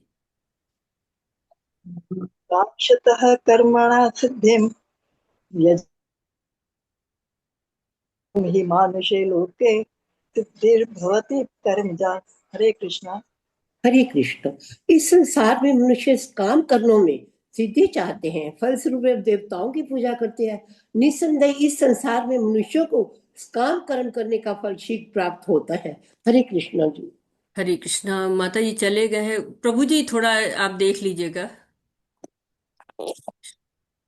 ठीक है माता जी, मैं देख लूंगा। हाँ, जब तक है तो देखिए। तो कहते हैं इस संसार में मनुष्य जो है सकाम कर्मों में सिद्धि चाहते हैं। सकाम कर्म जो कि हमको लाभ देते हैं, और इसके लिए क्या करते हैं, देवताओं की पूजा करते हैं वो। और देवताओं की पूजा कर्म करेंगे तो उनको सिद्धि प्राप्त होती है। लेकिन हमको इन सकाम कर्मों में नहीं उलझना है। छोटे छोटे स्वार्थ के लिए लोग अपने अपने भगवान ढूंढ लेते हैं। कोई अपने अधिकारी को भगवान मान लेता है, कोई नेता को मान लेता है, कोई पड़ोसी को मान लेता है। लेकिन क्या है, जीव क्या है, वो नित्य कृष्ण दास है, भगवान का दास है। भगवान की सेवा करेंगे तो आपको वो सब कुछ प्राप्त हो जाएगा जो आपको देवताओं के पूजन से, या आप किसी अधिकारी से मांग रहे हैं, या भौतिक जगत में किसी से भी आप जो है मांग रहे हैं, कुछ चाह रहे हैं, भगवान सब जानते हैं और सब पूरा करते हैं। और इस विषय को हम लोग अभी आगे और भी पढ़ेंगे विस्तार से। हरे कृष्णा। हरे कृष्णा। चातुर्यवर्ण्यं मया सृष्टं गुणकर्म विभागशः तस्य कर्तारम् अपि मां विद्य अकर्ता अव्ययम्। प्रकृति के तीनों गुणों और उनसे संबंध कर्म के अनुसार मेरे द्वारा मानव समाज के 4 विभाग रचे गए। यद्यपि मैं इस व्यवस्था का सृष्टा हूँ, किंतु तुम ये जान लो कि मैं इतने पर भी अव्यय अकर्ता हूँ। हरे कृष्णा जी। हरे कृष्ण। तो कर्मों में पवित्रता कैसे आती है, ये भगवान यहाँ पे बता रहे हैं। इसके लिए 4 वर्णाश्रम बनाए गए हैं। जनरली लोग सोचते हैं कि ये मनुष्य द्वारा बनाया, लेकिन नहीं, भगवान कह रहे हैं, मैंने बनाया है। कैसे बनाया, क्षमता के अनुसार। कि सब लोग अपनी अपनी क्षमता के अनुसार जो है वो संतुष्टि के लिए, भगवान की संतुष्टि के लिए कार्य करते रहे। तो ब्राह्मण, क्षत्रिय, वैश्य और शूद्र, गुण कर्म विभागशः। ऐसे नहीं बनाया कि आपको पैदा हुए आप जिसमें वहीं पर रहेंगे, नहीं, गुण और कर्म के अनुसार बताए गए हैं। लेकिन भगवान इसके अधीन नहीं रहते। जैसे राजा होता है ना, नियम बनाता है, लेकिन वो उसके अधीन नहीं रहता है। वैसे भगवान और भगवान के भक्त दोनों ही इसके अधीन नहीं रहते हैं। और ये जो वर्ण है बने हुए और आश्रम है, ये भगवान की सेवा कर सके अपने अपने गुणों के अनुसार, इसके लिए ये बनाए गए हैं। हरे कृष्णा। हरे कृष्णा। न मां कर्माणि लिम्पन्ति न मे कर्मफले स्पृहः इति मां यो अभिजानन्ति कर्मभिर्भिन्न स बध्यते। मुझ पर हरे किसी कर्म का प्रभाव नहीं पड़ता, ना ही मैं कर्म फल की कामना करता हूँ। जो मेरे संबंध में सत्य को जानता है, वह भी कर्मों के फल के पाश में नहीं बंधता। हरे कृष्ण। ये न मांग कृपा कर्माणि लिम्पति, मैं नहीं कर्म में फंसता हूँ। मेरे जो है वो मेरी इच्छा भी नहीं है और मैं फंसता भी नहीं हूँ, मुझे कर्म फल चाहिए भी नहीं, भगवान कह रहे हैं। जीव क्या करता है, मैं ही कर्म करता हूँ, मुझे कर्म फल भी चाहिए, और इसीलिए क्या होता है, कर्म के फल के पाश में बनता है, बंधन में बनता है। लेकिन भगवान इन सबसे दूर रहते हैं। कर्मो न कर्म उनको करते करना जरूरी है, न कर्म फल में पड़ते हैं, न कर्म फल का बंधन उनको लगता है। हरे कृष्णा। हरे कृष्ण। एवं ज्ञात्वा न कृतं कर्म पूर्वरपि मुमुक्षुभिः कुरु कर्मैव तस्मात् तत्त्वं पूर्वतरं कृतम्। प्राचीन काल में समस्त वक्ताओं ने मेरी दिव्य प्रकृति को जान करके ही कर्म किया। अतः तुम्हें चाहिए कि उनके पद चिन्हों का अनुसरण करते हुए अपने कर्तव्य का पालन करो। हरे कृष्ण जी। तो यहाँ मुमुक्ष भी कहा गया है। मुमुक्ष भी कौन लोग हैं, मुक्त पुरुष हैं। तो पहले, इसके पहले भगवान ने अपना उदाहरण दिया कि मैं अकर्ता हूं, मेरे अंदर कर्तापन नहीं रहता है। कि हम मूर्खता करते हैं ना, हम कर्तापन में पड़ते हैं, हम जो है वो कार्यों को भगवान को समर्पित नहीं कर पाते हैं। तो भगवान भी अकर्तापन में रहते हैं। जो मुक्त पुरुष रहते हैं ना, वो भी कर्तापन में नहीं पड़ते हैं। क्यों? क्योंकि वो निष्काम कर्म करते हैं। कह रहे हैं इस तरह से कि जो भी निष्काम कर्म योग करेगा, क्योंकि निष्काम कर्म योग करो, तुम उनका आचरण तुम अनुसरण करो मुमुक्षुओं का। क्योंकि वो लोग निष्काम कर्म करते हैं और भगवान के लिए कर्म करते हैं। तो मतलब लड़ो तुम, उनका कर्म क्या है अर्जुन का, लड़ने के लिए कह रहे मेरा स्मरण करो और लड़ो तुम। तो 2 तरह के लोग होते हैं। एक तो होते हैं कि भौतिक रूप से प्रदूषित होते हैं, और दूसरे होते हैं कि उस प्रदूषण से दूर रहते हैं। तो जो कृष्ण भावनामृत है, यानी भगवान के लिए जो कार्य करना है, वो दोनों के लिए लाभप्रद होता है। हरे कृष्ण। किम कर्म किम अकर्मेति कर्तव्योऽप्यत्र मोहिताः तत्ते कर्म प्रवक्ष्यामि अज्ञात्वा मोक्ष्यसे अश्रुभात्। कर्म क्या है और अकर्म क्या है, इसे निश्चित करने में बुद्धिमान व्यक्ति भी मोहग्रस्त हो जाते हैं। अतः मैं तुमको बताऊंगा कि कर्म क्या है, जिसे जानकर तुम सारे अशुभ से मुक्त हो सकोगे। हरे कृष्ण। तो मोक्ष से शुभात, मोक्ष होगा, तुम्हारा उद्धार हो जाएगा किसी अशुभ से, तुम अशुभ तुम्हारे जीवन में नहीं रह जाएगा, समाप्त तो हो जाएगा। तो 16वें श्लोक से लेकर 24 श्लोक तक अब ज्ञान के स्तर पे कर्म को कैसे समझेंगे आप, कि कैसे कर्मों का विज्ञान है ना, बड़ा समझना मुश्किल है, आसान नहीं है कि कर्मों को हम समझ पाए कि ये कर्म होते कैसे हैं और इनका फल कैसे मिलता है, और जीव कब जो है वो कर्म कर रहा है, कब अकर्म कर रहा है, ये समझना कभी कभी बुद्धिमान लोग भी नहीं समझ पाते हैं। राजा नृग की कहानी लेवल 1 में सुनी थी ना उन्होंने, कि वो कितनी गाय दान देते थे, लेकिन क्या हुआ, उनको उनको भी जो है उस कर्म का बंधन भोगना पड़ा। ऐसे अजामिल थे, तो अजामिल को जब लेने के लिए यमदूत आते हैं तो नारायण नारायण करने लगते हैं, और विष्णुदूत और यमदूत सोचते हैं कि ये तो यमदूत कह रहे कैसे ले जाए, नारायण को बुला रहे हैं, और विष्णुदूत कहते हैं कि ले मत जाना, ये तो हमारा जो है हमको ले जाना है।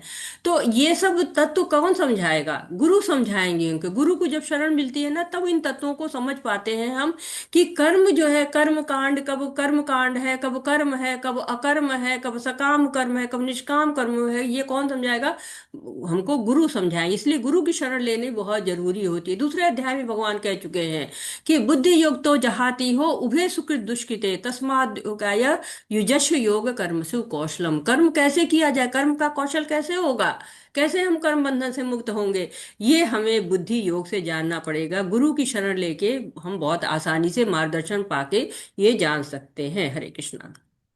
हरे कृष्ण। कर्मणो ह्यपि बोधव्यं च विकर्मणः अकर्मणश्च बोधव्यं गहना कर्मणो गतिः। कर्म की बारीकियों को समझना अत्यंत कठिन है, अतः मनुष्य को चाहिए कि वे ठीक से जाने कि कर्म क्या है, विकर्म क्या है और अकर्म क्या है। हरे कृष्ण जी। हरे कृष्णा। तो कोई बताएगा कि कर्म क्या है, विकर्म क्या है और अकर्म क्या है, कोई बताएगा? हरे कृष्णा। जी जी हरे कर्म कृष्ण है। माता जी। हाँ बताइए प्रभु जी। कर्म सकाम कर्म वो है माता जी जो शास्त्रों के अनुसार किया जाता है, पर वो फल की प्राप्ति के लिए उसमें फल की आसक्ति रहती है। और विकर्म वो है जो शास्त्रों के बिल्कुल विरुद्ध कर्म किया जाता है। और अकर्म वो है जो कर्म किया जाता है भगवान को समर्पित करके, उसमें फल की कोई आसक्ति नहीं रहती है, उसमें भगवान ही कोई सब समर्पित कर दिया जाता है। बहुत सुंदर प्रभु हरे जी, बहुत। कृष्ण। हरे कृष्णा, बहुत सुंदर प्रभु जी। पढ़िए माता जी। हरे कृष्ण। कर्मण्य कर्म च पश्येत् अकर्माणि च कर्म यः स बुद्धिमान मनुष्येषु स युक्तः कर्म कृत। जो मनुष्य कर्म में अकर्म और अकर्म में कर्म देखता है, वह सभी मनुष्य में बुद्धिमान है और सब प्रकार के कर्मों में प्रवृत्त रहकर भी दिव्य स्थिति में ही रहता है। हरे कृष्ण जी। हरे कृष्णा। तो क्या कह रहे हैं कि हमारी दृष्टि कैसी होनी चाहिए, देखना का क्या है, कर्म में अकर्म और अकर्म में कर्म देखता है, वह मनुष्य बुद्धिमान है। तो दृष्टि ऐसी बना ले, निर्लिप्त होकर कर्म करिए, मैं की भावना रहे ही ना। मैं जहां आता है वहां होता है ना, मैंने किया, मेरे द्वारा हुआ, मैं नहीं होता तो होता ही नहीं, मुझसे ही सब लोग कहते हैं करने के लिए, मुझको ही करना पड़ता है, तो ये क्या होता है, कर्तापन का भाव है, बंधन आ जा रहा है। अब भोजन बना रहे हैं, बनाना है, अपने लिए बना ले तो कर्म हो जाएगा, भगवान के लिए बना दे तो अकर्म हो जाएगा, क्योंकि भगवान को समर्पित है। और दोनों अवस्था में परिणाम वही होना है, भोजन आपको ही करना, चाहे प्रसाद के रूप में करिए चाहे भोजन के रूप में करिए, ये चॉइस आपका है, ये दृष्टि आपकी होनी चाहिए। हरे कृष्णा। हरे कृष्ण। यस्य सर्वे समारंभा काम संकल्प वर्जितः ज्ञानाग्निदग्ध कर्माणं तमाहुः पंडित पंडितम बुद्धाः।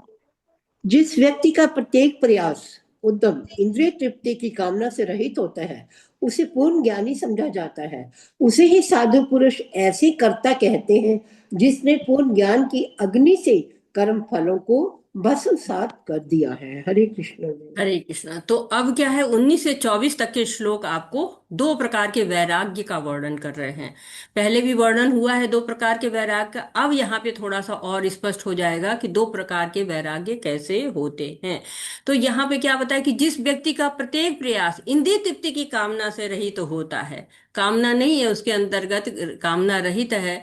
जो कामना नहीं रहित है वो तो पूर्ण ज्ञानी हो ही गया, क्योंकि उसने पूर्ण ज्ञान की अग्नि में, अग्नि कैसी है उसकी, पूर्ण ज्ञान की है, उसमें सब कुछ उसने भस्मसात कर लिया है। तो विषय वस्तु की इच्छा है, हृदय में आई, कामना हो गई, तो क्या हो गया, वो कामना पे चिंतन करेगा, फिर लेने का प्रयत्न करेगा, प्रयास करेगा, फिर ये संकल्प हो जाएगा। तो क्या होगा, ये जो है काम जो है कैसे करना है, काम जो है संकल्प वर्जिता, संकल्प नहीं बना लेना है उस काम को, कामना को संकल्प बना के नहीं चलना है। और क्या करना है, कृष्ण के लिए कर्म करूंगा ये संकल्प करिए। तो ये जब ज्ञान होता है तो कर्म के बंधन समाप्त हो जाते हैं। हरे कृष्णा। अब जो है और लोग को दे देते हैं पढ़ने के लिए। भारती माता जी आप जो है वो पढ़िए श्लोक, और बाल कृष्ण प्रभु जी आप अनुवाद पढ़िए। हरे कृष्णा। हरे धन्यवाद कृष्ण। माता जी, बहुत बहुत धन्यवाद माता जी। धन्यवाद धन्यवाद। हरे कृष्णा माता जी। हरे- त्यक्त्वा कर्मफलासङ्गं नित्यतृप्तो निराश्रयः कर्मण्यभिप्रवृत्तोऽपि नैव किञ्चित् करोति सः। हरे कृष्ण माता जी। हरे कृष्णा। बालकृष्ण प्रभु जी पढ़िए।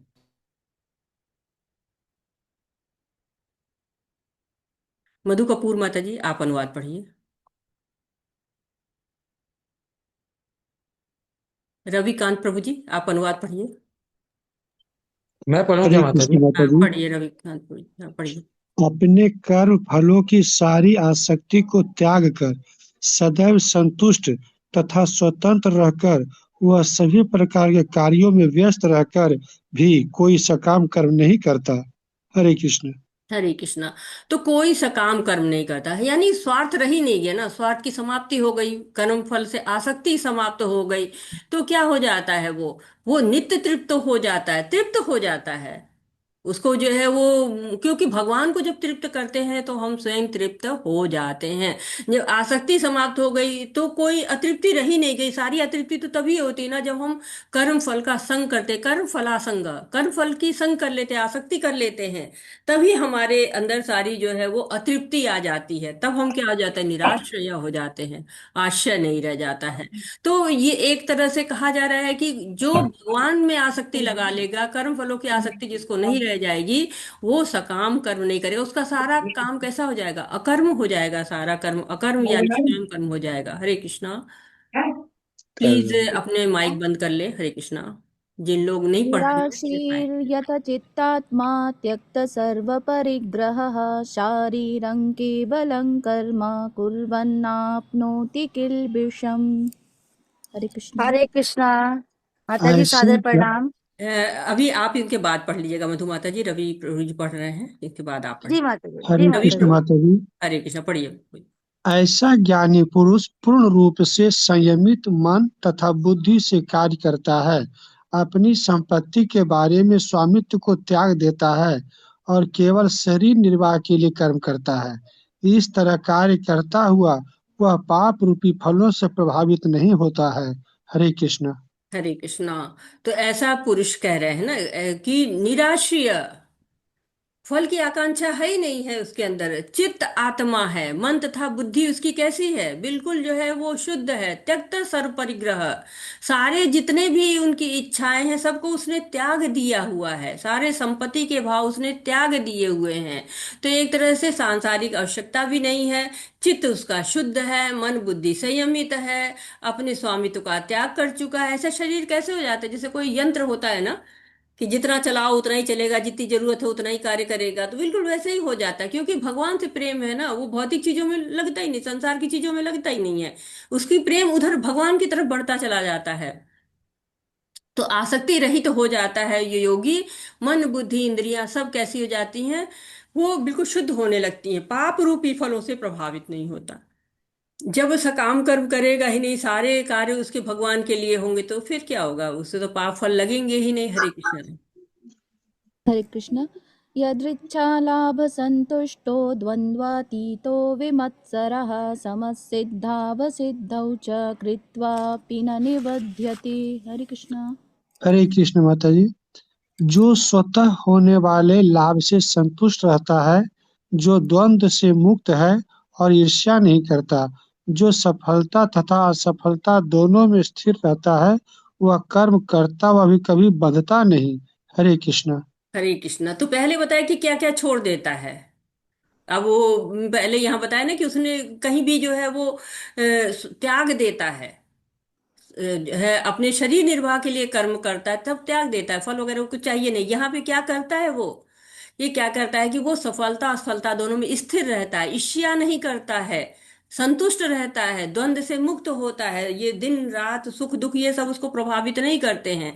तो ऐसा व्यक्ति क्या करता है? कर्म करते हुए बंधता नहीं है। तो भगवान क्या बता रहे हैं? संतुष्ट है, उसकी इच्छाएं उसको परेशानी नहीं कर रही हैं। ये नहीं कि आज ये वाला मोबाइल वाइल चाहिए, ये कल ये वाला टीवी चाहिए, ये वाला गैजेट चाहिए। द्वंद्व से मुक्त है वो।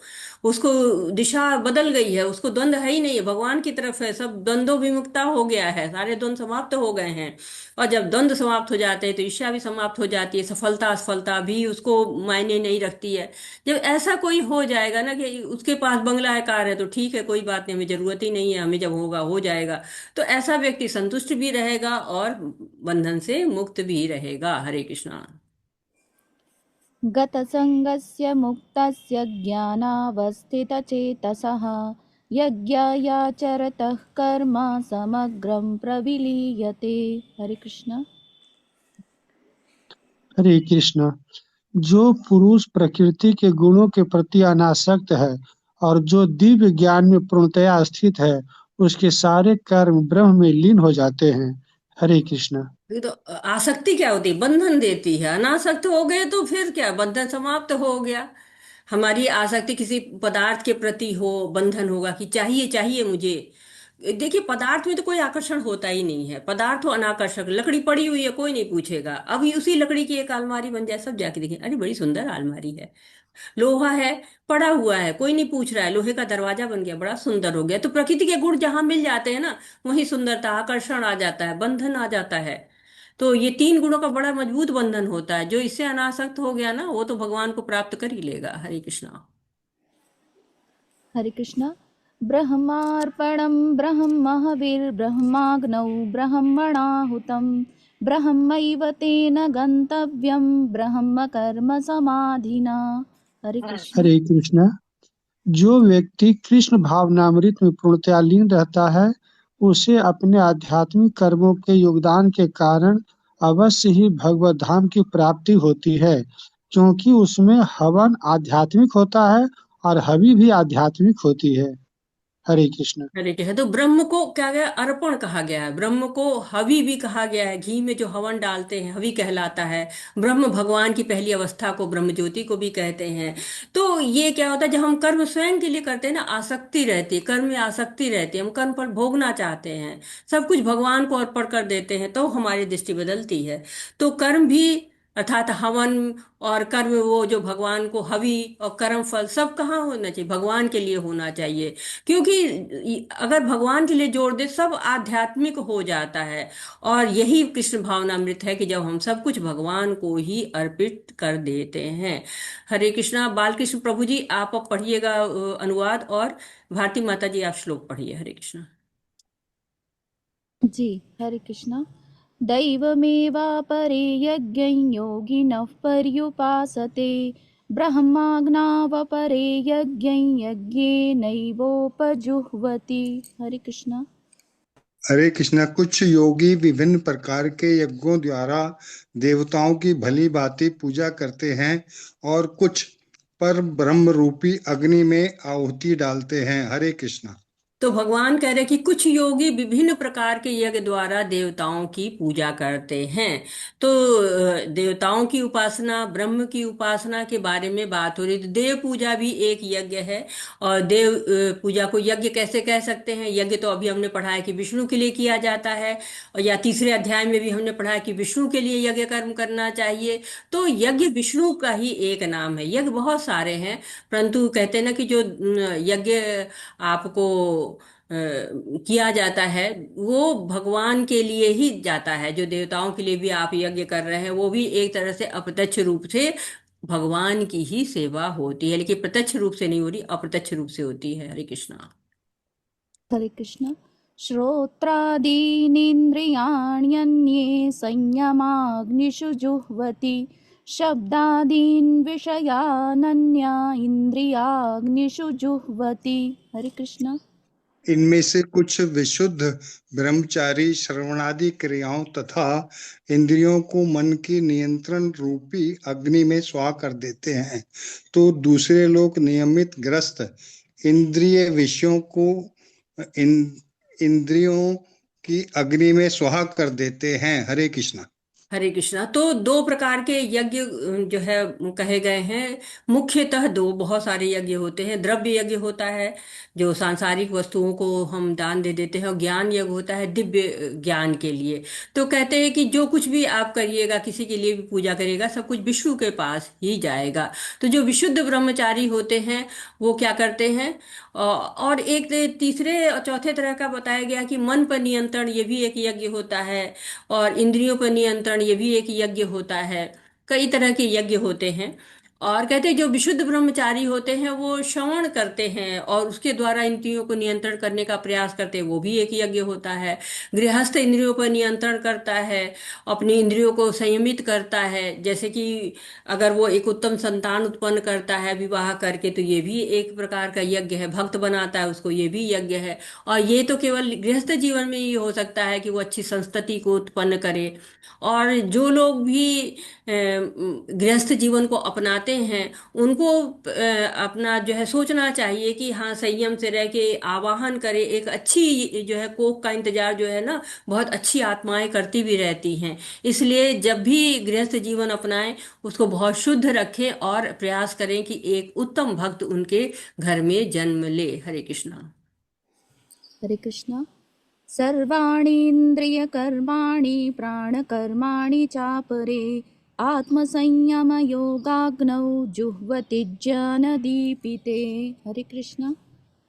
हरे कृष्णा। दूसरे जो मन तथा इंद्रियों को वश में करके आत्म साक्षात्कार करना चाहते हैं, संपूर्ण इंद्रियों तथा प्राण वायु के कार्यों को संयमित मन रूपी अग्नि में आहुति कर देते हैं। हरे कृष्णा। हरे कृष्ण। तो यहाँ आत्म संयम की बात हो रही है। पतंजलि ऋषि ने जो योग प्रणाली बताई है उसमें कहा जाता है कि उनके जो शिष्य होते हैं वो इंद्रिय के कार्यों को, प्राण वायु को, ये सबका संयम करते हैं। तो सारे इंद्रियों के जो कार्य हैं, जैसे देखना है, नाक से सूंघ लेना है, या जीभ से स्वाद लेना है, या श्वसन की क्रिया है, प्राणायाम जिसको कहा जाता है, सबको संयमित करते हैं। तो ये भी एक यज्ञ होता है। इनसे, इन सब पे जो नियंत्रण करके भगवान से जो आत्मा का संबंध हो उसको वो लोग खोजते हैं। हरे कृष्णा। हरे कृष्ण। द्रव्ययज्ञास्तपो यज्ञा योगयज्ञास्तथा परे स्वाध्यायज्ञानयज्ञाश्च यतयः संशितव्रताः। हरे कृष्णा। कठोर व्रत अंगीकार करके कुछ लोग अपनी संपत्ति का त्याग करके, कुछ कठिन तपस्या द्वारा, कुछ अष्टांग योग पद्धति के अभ्यास द्वारा अथवा दिव्य ज्ञान में उन्नति करने के लिए वेदों के अध्ययन द्वारा प्रबुद्ध बनते हैं। हरे कृष्णा। हरे कृष्ण। तो यहाँ बता रहे हैं कि अष्टांग योग पद्धति का अभ्यास करते हैं। आगे हम छठे अध्याय में अष्टांग योग के बारे में बहुत डिटेल में पढ़ेंगे।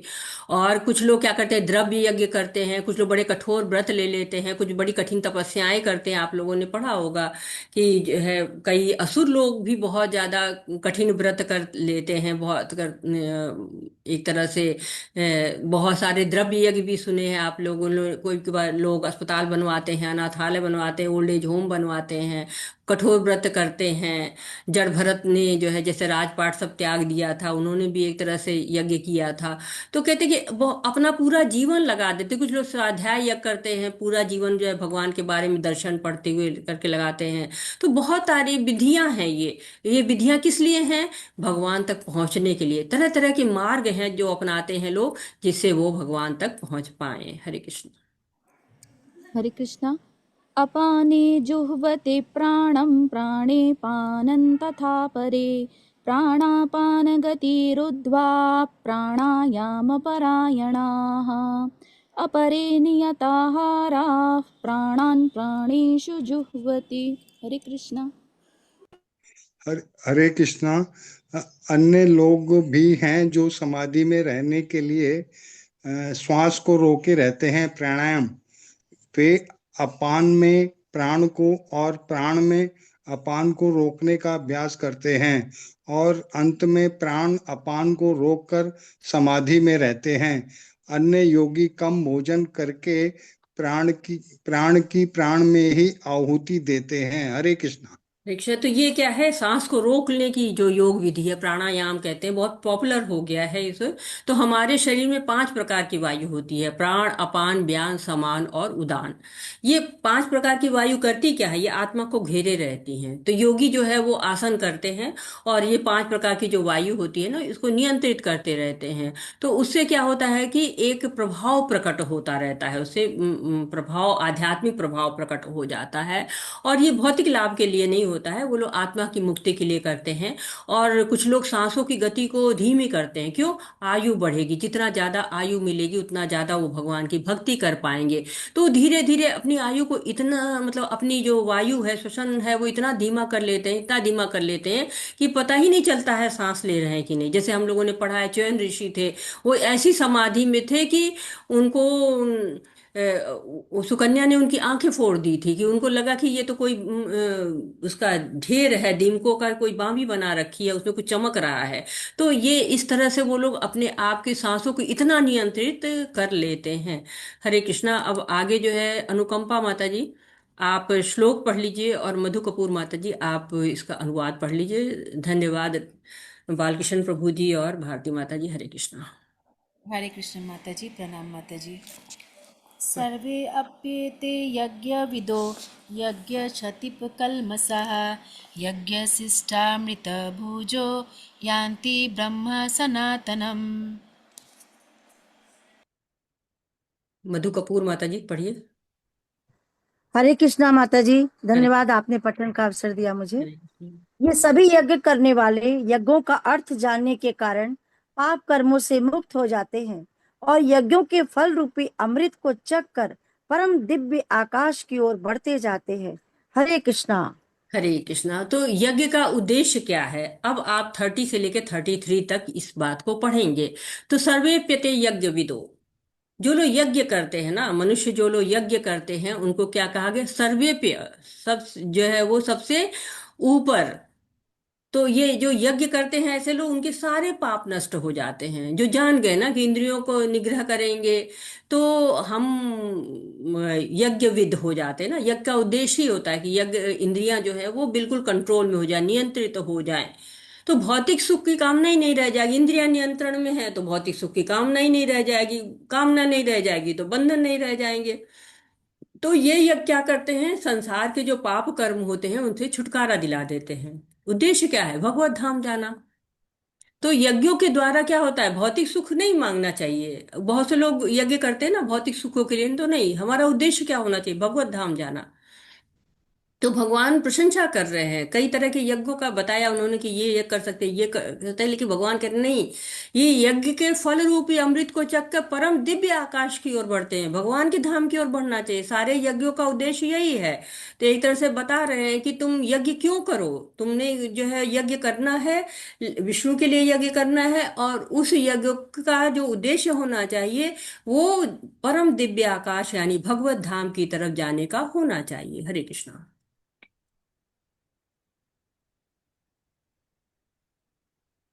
अनुकंपा माता जी। हरे कृष्णा।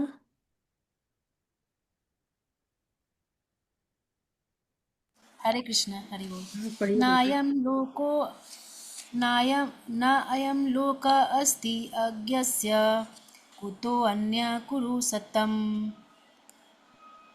हरे कृष्णा।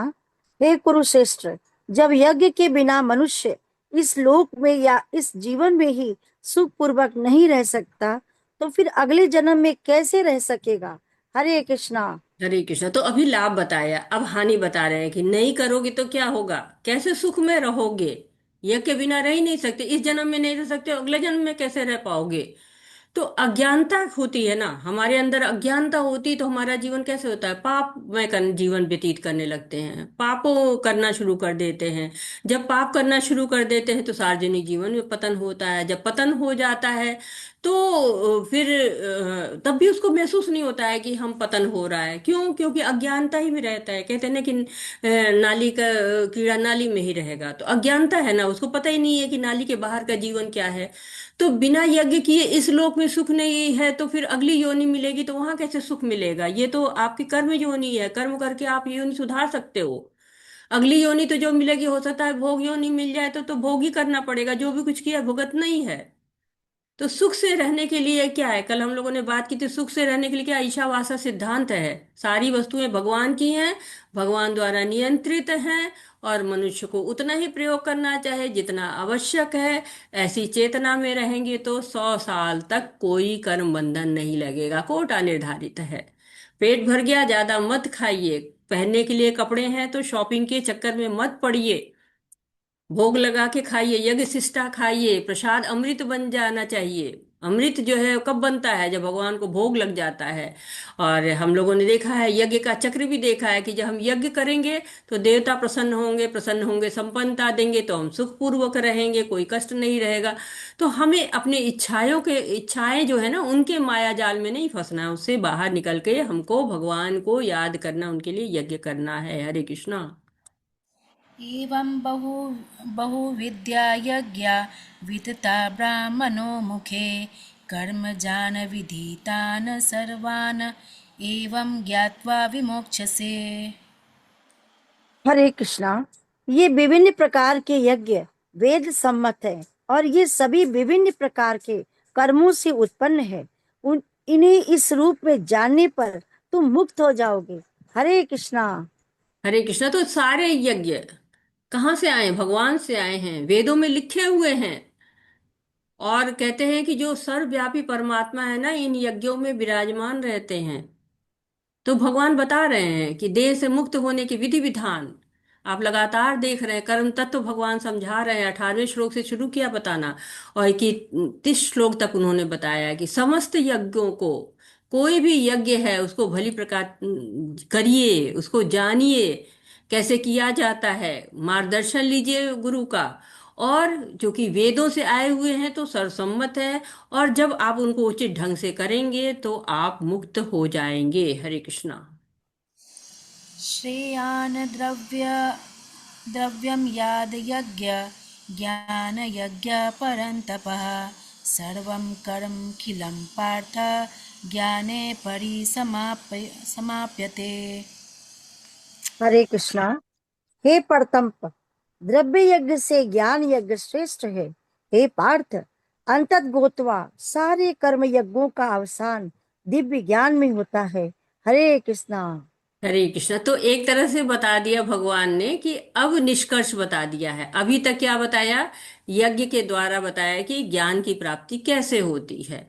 यहाँ पर बता दिया कि यज्ञों को करने से जो हमें पता चलता है, विभिन्न प्रकार के यज्ञ हमने जाना, तो हमें जिज्ञासा होती है कि बताओ कौन सा ज्ञान श्रेष्ठ है, यहाँ पे कौन सा यज्ञ हम करें। होता है ना, बेस्ट दिखाओ, हमारी आदत होती है ना, इंद्रियां हमारी कहती है बेस्ट बताओ, तो बेस्ट दिखाओ, तो कौन सा यज्ञ भी हम पूछते कौन सा श्रेष्ठ है ये बताओ, वही वाला करेंगे, वही यज्ञ।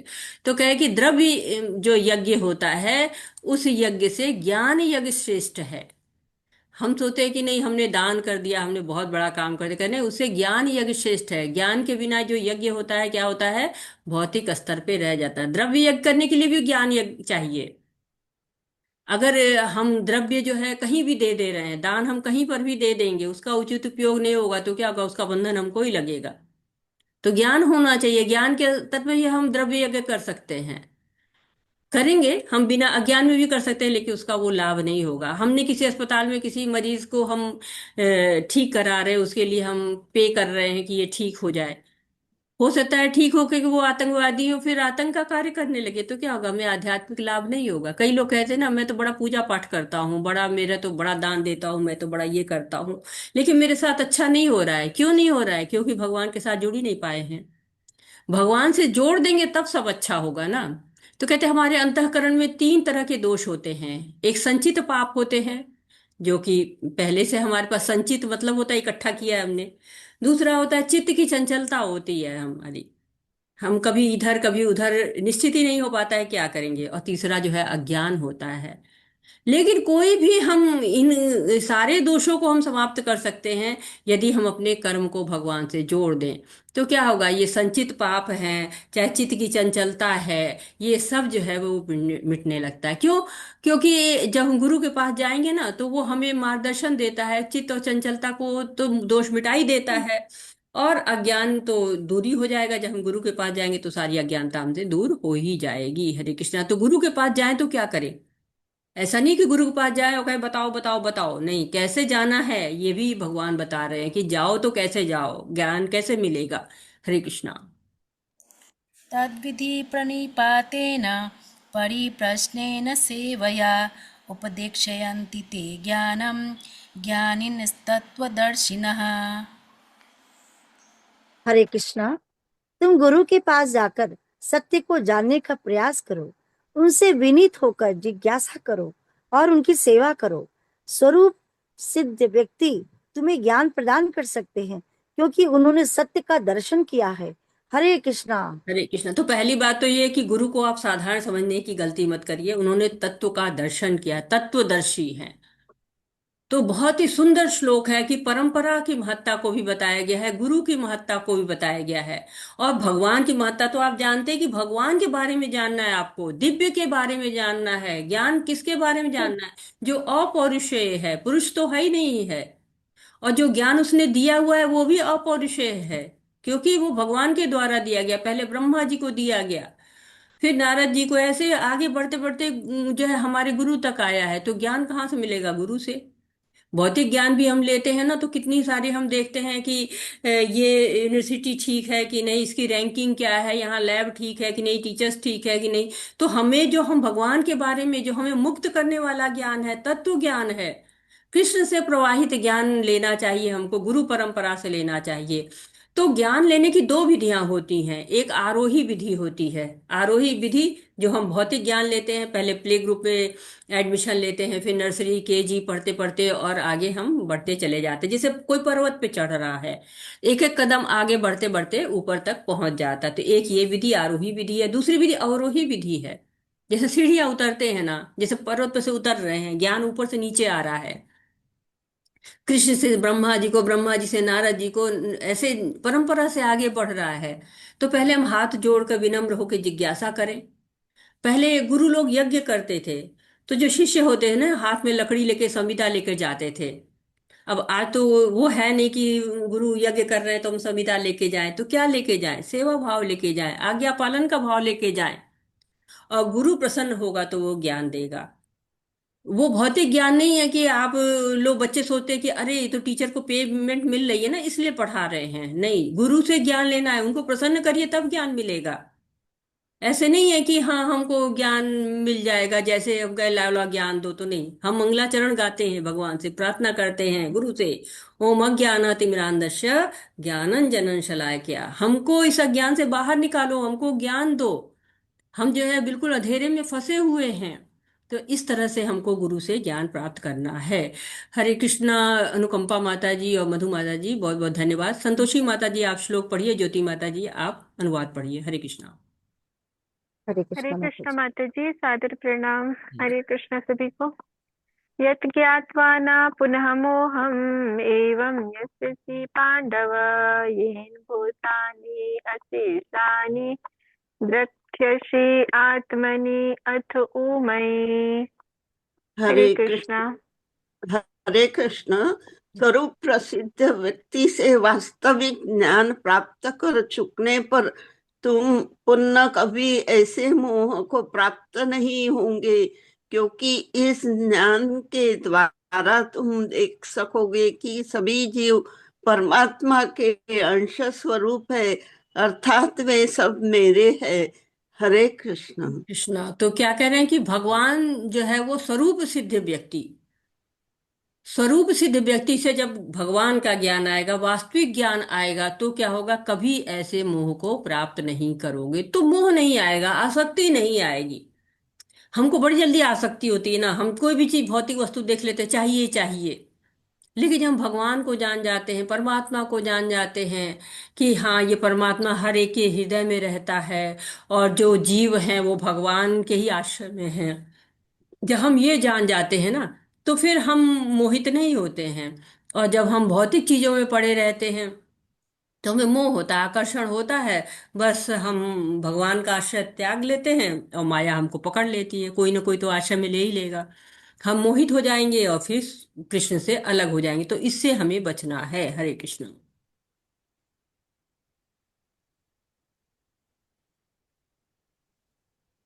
हरे कृष्ण। अपि चेदसि पापेभ्यः सर्वेभ्यः पापकृतमः सर्वज्ञानप्लुयेन व्रजीनं सन्तरिष्यसि। हरे कृष्ण। हरे कृष्ण। यदि तुम्हें समस्त पापियों में भी सर्वाधिक पापी समझा जाए, तो भी तुम दिव्य ज्ञान रूपी नाव में स्थित होकर दुख सागर को पार करने में समर्थ होंगे। हरे कृष्ण। हरे कृष्णा तो बता रहे हैं कि भगवान के तत्व का ज्ञान कितना महत्व है। नाव की तरह से है। नाव हमारा सबसे बड़ा सहारा होती है। जब हम किसी नदी में जाएं, समुद्र में जाएं, नाव सहारा होती है। तो यदि कोई सर्वाधिक पापी हो, सबसे ज्यादा पाप उसी ने किया हो, तब भी क्या होगा, नाव मिलेगी तो उसमें सहारे वो ये सागर, भव सागर है ना, भव जो सागर की तरह से है, दुख का सागर है। ये साधारण सागर नहीं है, भव सागर है। क्यों, इसमें बड़े भव रोग हैं, बड़ी भव बाधाएं हैं। जीवन जो है वो बहुत मुश्किल हो जाता है यहाँ पे। जैसे सागर होता है, सागर में कोई बहुत अच्छा तैरना जानता हो, बड़ा कुशल तैराक हो, तो भी क्या होता है, डूबने की संभावना रहती है। जीवन जो है बचाना मुश्किल होता है। लेकिन भगवान का दिव्य ज्ञान मिल गया तो ये जो सागर है ना, इसको हम पार कर लेंगे। तो एक तरह से जब हमको अपनी स्थिति का पता चल जाता है कि हमारी स्थिति क्या है, हम सर्वाधिक पापी भी हों तो भी हम ज्ञान ले लेंगे, तो हमारी पार हो जाएगी स्थिति। तो हमें अज्ञान के सागर में उलझना नहीं है, हमें दिव्य ज्ञान प्राप्त करना है। कहते हैं, भगवान से प्राप्त पूर्ण ज्ञान मुक्ति का पथ है और कृष्ण भावनामृत की नाव अत्यंत सुगम है, किंतु उसी के साथ साथ अत्यंत उदार भी। तो हमें भगवान के ज्ञान के सहारे इस दुर्गम जो है भव सागर को पार करना है। हरे कृष्णा। हरे कृष्ण। यथा यथा अंसि सम्मिति अग्निः भस्मसात् कुरुते अर्जुन, ज्ञान अग्निः सर्वकर्माणि भस्मसात् कुरुते तथा। हरे कृष्ण। हरे कृष्ण। जैसे प्रज्वलित अग्नि ईंधन को भस्म कर देती है, उसी तरह अर्जुन ज्ञान रूपी अग्नि भौतिक कर्मों के समस्त फलों को जला डालती है। हरे कृष्ण। हरे कृष्णा तो क्या कह रहे हैं, फिर उपमा आ रही। पहले समुद्र की उपमा आई थी, अब यहाँ प्रज्वलित अग्नि है। अग्नि क्या होती है, जितना भी फ्यूल डालते जाइए, जितना भी ईंधन डालते जाइए, सारा समाप्त करके रख देती है। तो हमको बचना है। हमको लगता है ना कि हम इस भौतिक जगत में बड़े सुरक्षित हैं, या लगता है कि हम शरीर हैं, हम आत्मा नहीं है। तो ये सब भ्रम कब टूटता है, जब भगवान का ज्ञान हो जाता है, आत्मा का ज्ञान, परमात्मा का ज्ञान, आत्मा के साथ संबंध का ज्ञान, तत्व का ज्ञान जहाँ एक बार हो जाएगा, वहाँ हमारी अवस्था बदल जाती है। वहां पर हम कहते हैं कि ज्ञान रूपी अग्नि जब मिल जाती है, तो भौतिक कर्मों के समस्त फल, जितने भी हमने कर्मों के फल इकट्ठा किए हुए हैं, तो एक तरह से कैसे इकट्ठा कैसे हो जाता है। कहते जब हम कोई कर्म करते हैं ना, तो उसमें आपको बंधन आते हैं। कुछ कर्म फल की अवस्थाएं होती हैं, थोड़ा सा उसको समझ लेते हैं कि कर्म फल की क्या अवस्थाएं होती हैं। तो जैसे कि पद्म पुराण में कहा गया है कि चार अवस्थाएं होती हैं। एक प्रारब्ध होती है, एक अप्रारब्ध होती है, एक कूट होती है, एक बीज होती है। तो प्रारब्ध अवस्था क्या होती है? कि प्रारब्ध अवस्था होती है कि हमने, जैसे कि कोई चोर है, उसने चोरी की, तो तुरंत जेल में पकड़ा गया और जेल में वो बंद हो गया, ये प्रारब्ध की अवस्था होती है। अप्रारब्ध की अवस्था ये होती है कि चोरी की, पकड़ा नहीं गया, लेकिन अभी उसके जो है, जो पाप कर्म के है ना, फल जो है, वो कूट के रूप में जो है वो रहते हैं। अब वो बड़ा खुश हो रहा है कि अरे मेरे को तो पकड़ा ही नहीं गया, मैं तो पकड़ा ही नहीं गया। लेकिन अब पकड़ा नहीं जाता तो फिर क्या होता है, कुछ दिन तक नहीं पकड़ा जाता है, फिर ऊपर से पुलिस को डांट पड़ती है कि अरे ये क्या कर रहे हो तुम लोग, चोर कहाँ गया, कहाँ क्यों नहीं पकड़ा गया। फिर अब फाइल खुल गई। अब वो कूट की अवस्था हो गई कि फाइल खुल गई, लेकिन अभी उसमें कुछ काम नहीं हुआ है। लेकिन जैसे काम होना शुरू होता है, वो बीज की अवस्था हो जाती है कि अब काम शुरू हो गया, अब वो किसी न किसी दिन पकड़ा जाना है, और जिस दिन पकड़ा जाना है उसी दिन उसको जेल हो जाना है। ये क्या होता है, प्रारब्ध हो जाता है। तो ये चक्र चलता रहता है।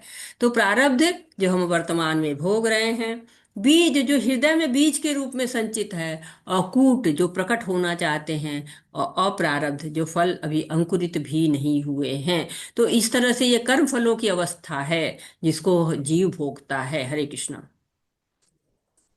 हरे कृष्णा। न हि ज्ञानेन सदृशं पवित्रम् इह विद्यते तत् स्वयं योग संसिद्धि कालेनात्मनि विन्दति। हरे कृष्णा। हरे कृष्ण। इस संसार में दिव्य ज्ञान के समान कुछ भी उदात्त तथा शुद्ध नहीं है। ऐसा ज्ञान समस्त योग का परिपक्व फल है। जो व्यक्ति व्यक्ति भक्ति से सिद्ध हो जाता है, वह यथा समय अपने अंतर में इस ज्ञान को आस्वादन करता है। हरे कृष्ण। ठीक है, तो दिव्य ज्ञान कैसा होता है? उदात्त होता है और शुद्ध होता है। तो यहाँ पे कहा जा रहा है कि शुद्ध भी है और साथ ही साथ उदात्त भी है।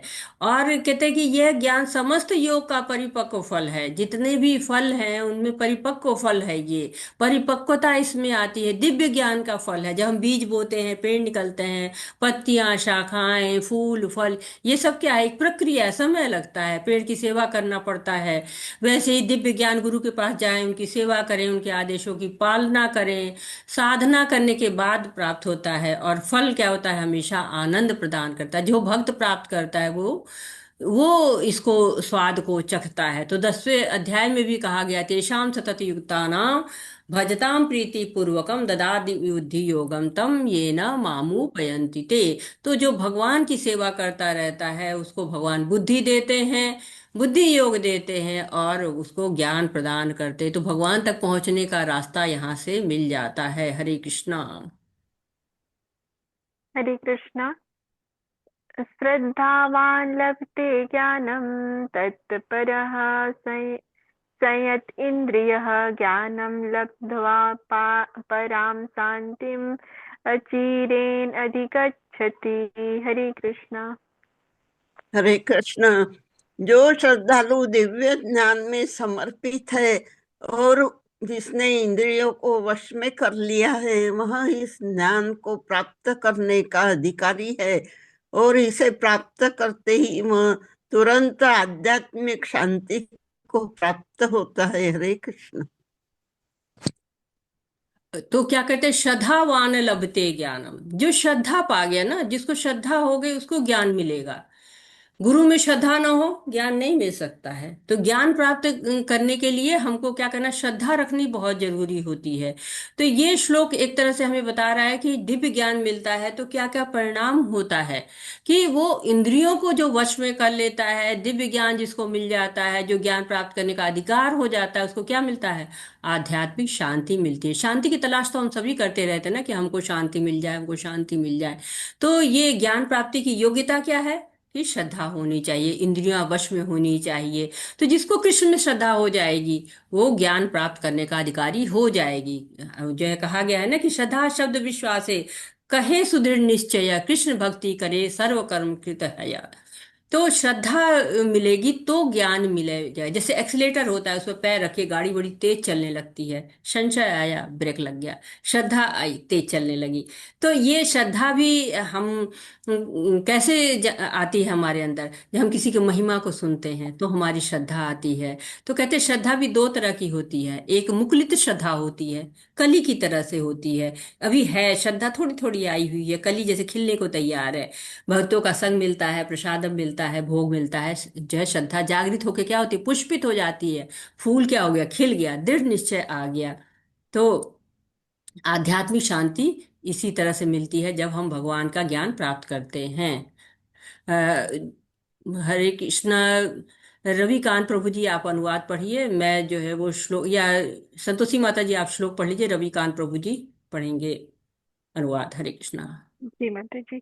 हरे कृष्ण। अज्ञ अज्ञः च अश्रद्धानः च संशय आत्मा सॉरी सुषमा माता जी। अज्ञः च अश्रद्धानः च संशय आत्मा विनश्यति नायं लोकस्ति न परो न सुखं संशय आत्मनः। हरे कृष्ण। हरे कृष्ण माता जी। किंतु जो अज्ञानी तथा श्रद्धा विहीन व्यक्ति शास्त्रों में संदेह करते हैं, वे भगवत भावनामृत नहीं प्राप्त करते, अपितु नीचे गिर जाते हैं। संशयात्मा के लिए न तो इस लोक में और न ही परलोक में कोई सुख है। तो क्या है, जो अज्ञानी है, अज्ञानी है जो, और श्रद्धालु हैं जो भगवान में, गुरु में, साधु में, शास्त्र में विश्वास ही नहीं रखते हैं ना, कहते हैं doubt is the sign of जो इंटेलिजेंस। तो जो है वो क्या होता है, जब संशय करेंगे, दोष ढूंढेंगे, तो आपको कभी भी आपको पूर्णता नहीं प्राप्त होगी। लेकिन जिज्ञासा करेंगे तो, दोष ढूंढ के नहीं, लेकिन अगर संशय आ गया कोई, तो आप जिज्ञासा करेंगे, परिप्रश्नेन सेवया, तो प्रश्न पूछेंगे, तो आपको क्या होगा, दिव्य ज्ञान मिल जाएगा। कहते हैं कुछ श्रद्धा कुछ दुष्टता, कुछ संशय कुछ ज्ञान, घर का रहा न घाट का, ज्यों धोबी का स्वान। तो थोड़ी थोड़ी सब चीजें रहेंगी तो क्या होगा, आपकी स्थिति सही नहीं, लोक परलोक सब बिगाड़ेगी। लेकिन अगर आपके अंदर जो है श्रद्धा है, तो आप गुरु साधु पर विश्वास करते हैं, उनसे प्रश्न पूछेंगे, तो आप आध्यात्मिक ज्ञान को प्राप्त कर सकेंगे। हरे कृष्णा। हरे कृष्ण। योग संन्यस्त कर्माणं ज्ञान संचिन्न संशयम् आत्मवन्तं न कर्माणि निबध्नन्ति धनंजय। हरे कृष्ण। हरे कृष्ण। जो व्यक्ति अपने कर्म फलों का परित्याग करते हुए भक्ति करता है और जिसके संशय दिव्य ज्ञान द्वारा विनष्ट हो चुके होते हैं, वही वास्तव में आत्मपरायण है। हे धनंजय, वह कर्मों के बंधन से नहीं बंधता। तो ये जो इसका अध्याय का आरंभ हुआ है ज्ञान से, कि ज्ञान प्राप्ति करनी है, और बताया गया कि प्रामाणिक गुरु ही ज्ञान दे सकता है, ज्ञान की महिमा बताई गई, ज्ञान कौन प्राप्त कर सकता है ये बताया गया। अब यहाँ पर एक तरह से आपको निष्कर्ष आ जा रहा है, कि निष्कर्ष बता रहे हैं कि जो व्यक्ति अपने कर्म फलों का परित्याग करते हुए व्यक्ति भक्ति करता है, तो कर्म फलों का परित्याग कर देता है, सारे संशय उसके समाप्त हो चुके हैं, इंद्रियां उसकी संयमित तो हो चुकी हैं, उसको क्या हो जाएगा, बंधन कोई नहीं रह जाएगा। जब बंधन नहीं रह जाएगा, आत्मपरायण हो जाएगा, तो वो आत्म साक्षात्कार का अधिकारी हो जाएगा। हरे कृष्णा। हरे कृष्ण। तस्मात् अज्ञान संभूतं हृदयस्थं ज्ञान आसीना आत्मनः छित्त्वा एनं संशयं योगम् अतिष्ठ उत्तिष्ठ भारत। हरे कृष्ण। हरे कृष्ण। अतएव तुम्हारे हृदय में अज्ञान के कारण जो संशय उठे हैं, उन्हें ज्ञान रूपी शस्त्र से काट डालो। हे भारत, तुम योग से समन्वित होकर खड़े हो और युद्ध करो।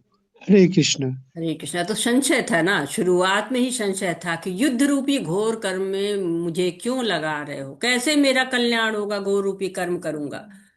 तो भगवान ने कर्म योग बताया, ज्ञान योग बताया, और कहा कि इस श्लोक में कह रहे हैं कि तुम अपने संशय को दूर करो।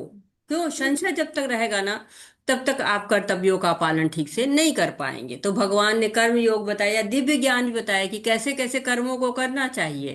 तो एक तरह से आपको ये जो श्लोक है ना, ये कल के अध्याय की नींव रख रहा है। अज्ञान के बादल छाए हैं तो दिव्य ज्ञान से समाप्त करो। दिव्य ज्ञान क्या है? भगवान का ज्ञान है, अजन्मा है, सनातन है और शाश्वत है, हमारी सभी समस्याओं का निदान कर सकते हैं वो। तो एकदम से कह रहे हैं कि अज्ञान से जो है मुक्ति पाओ।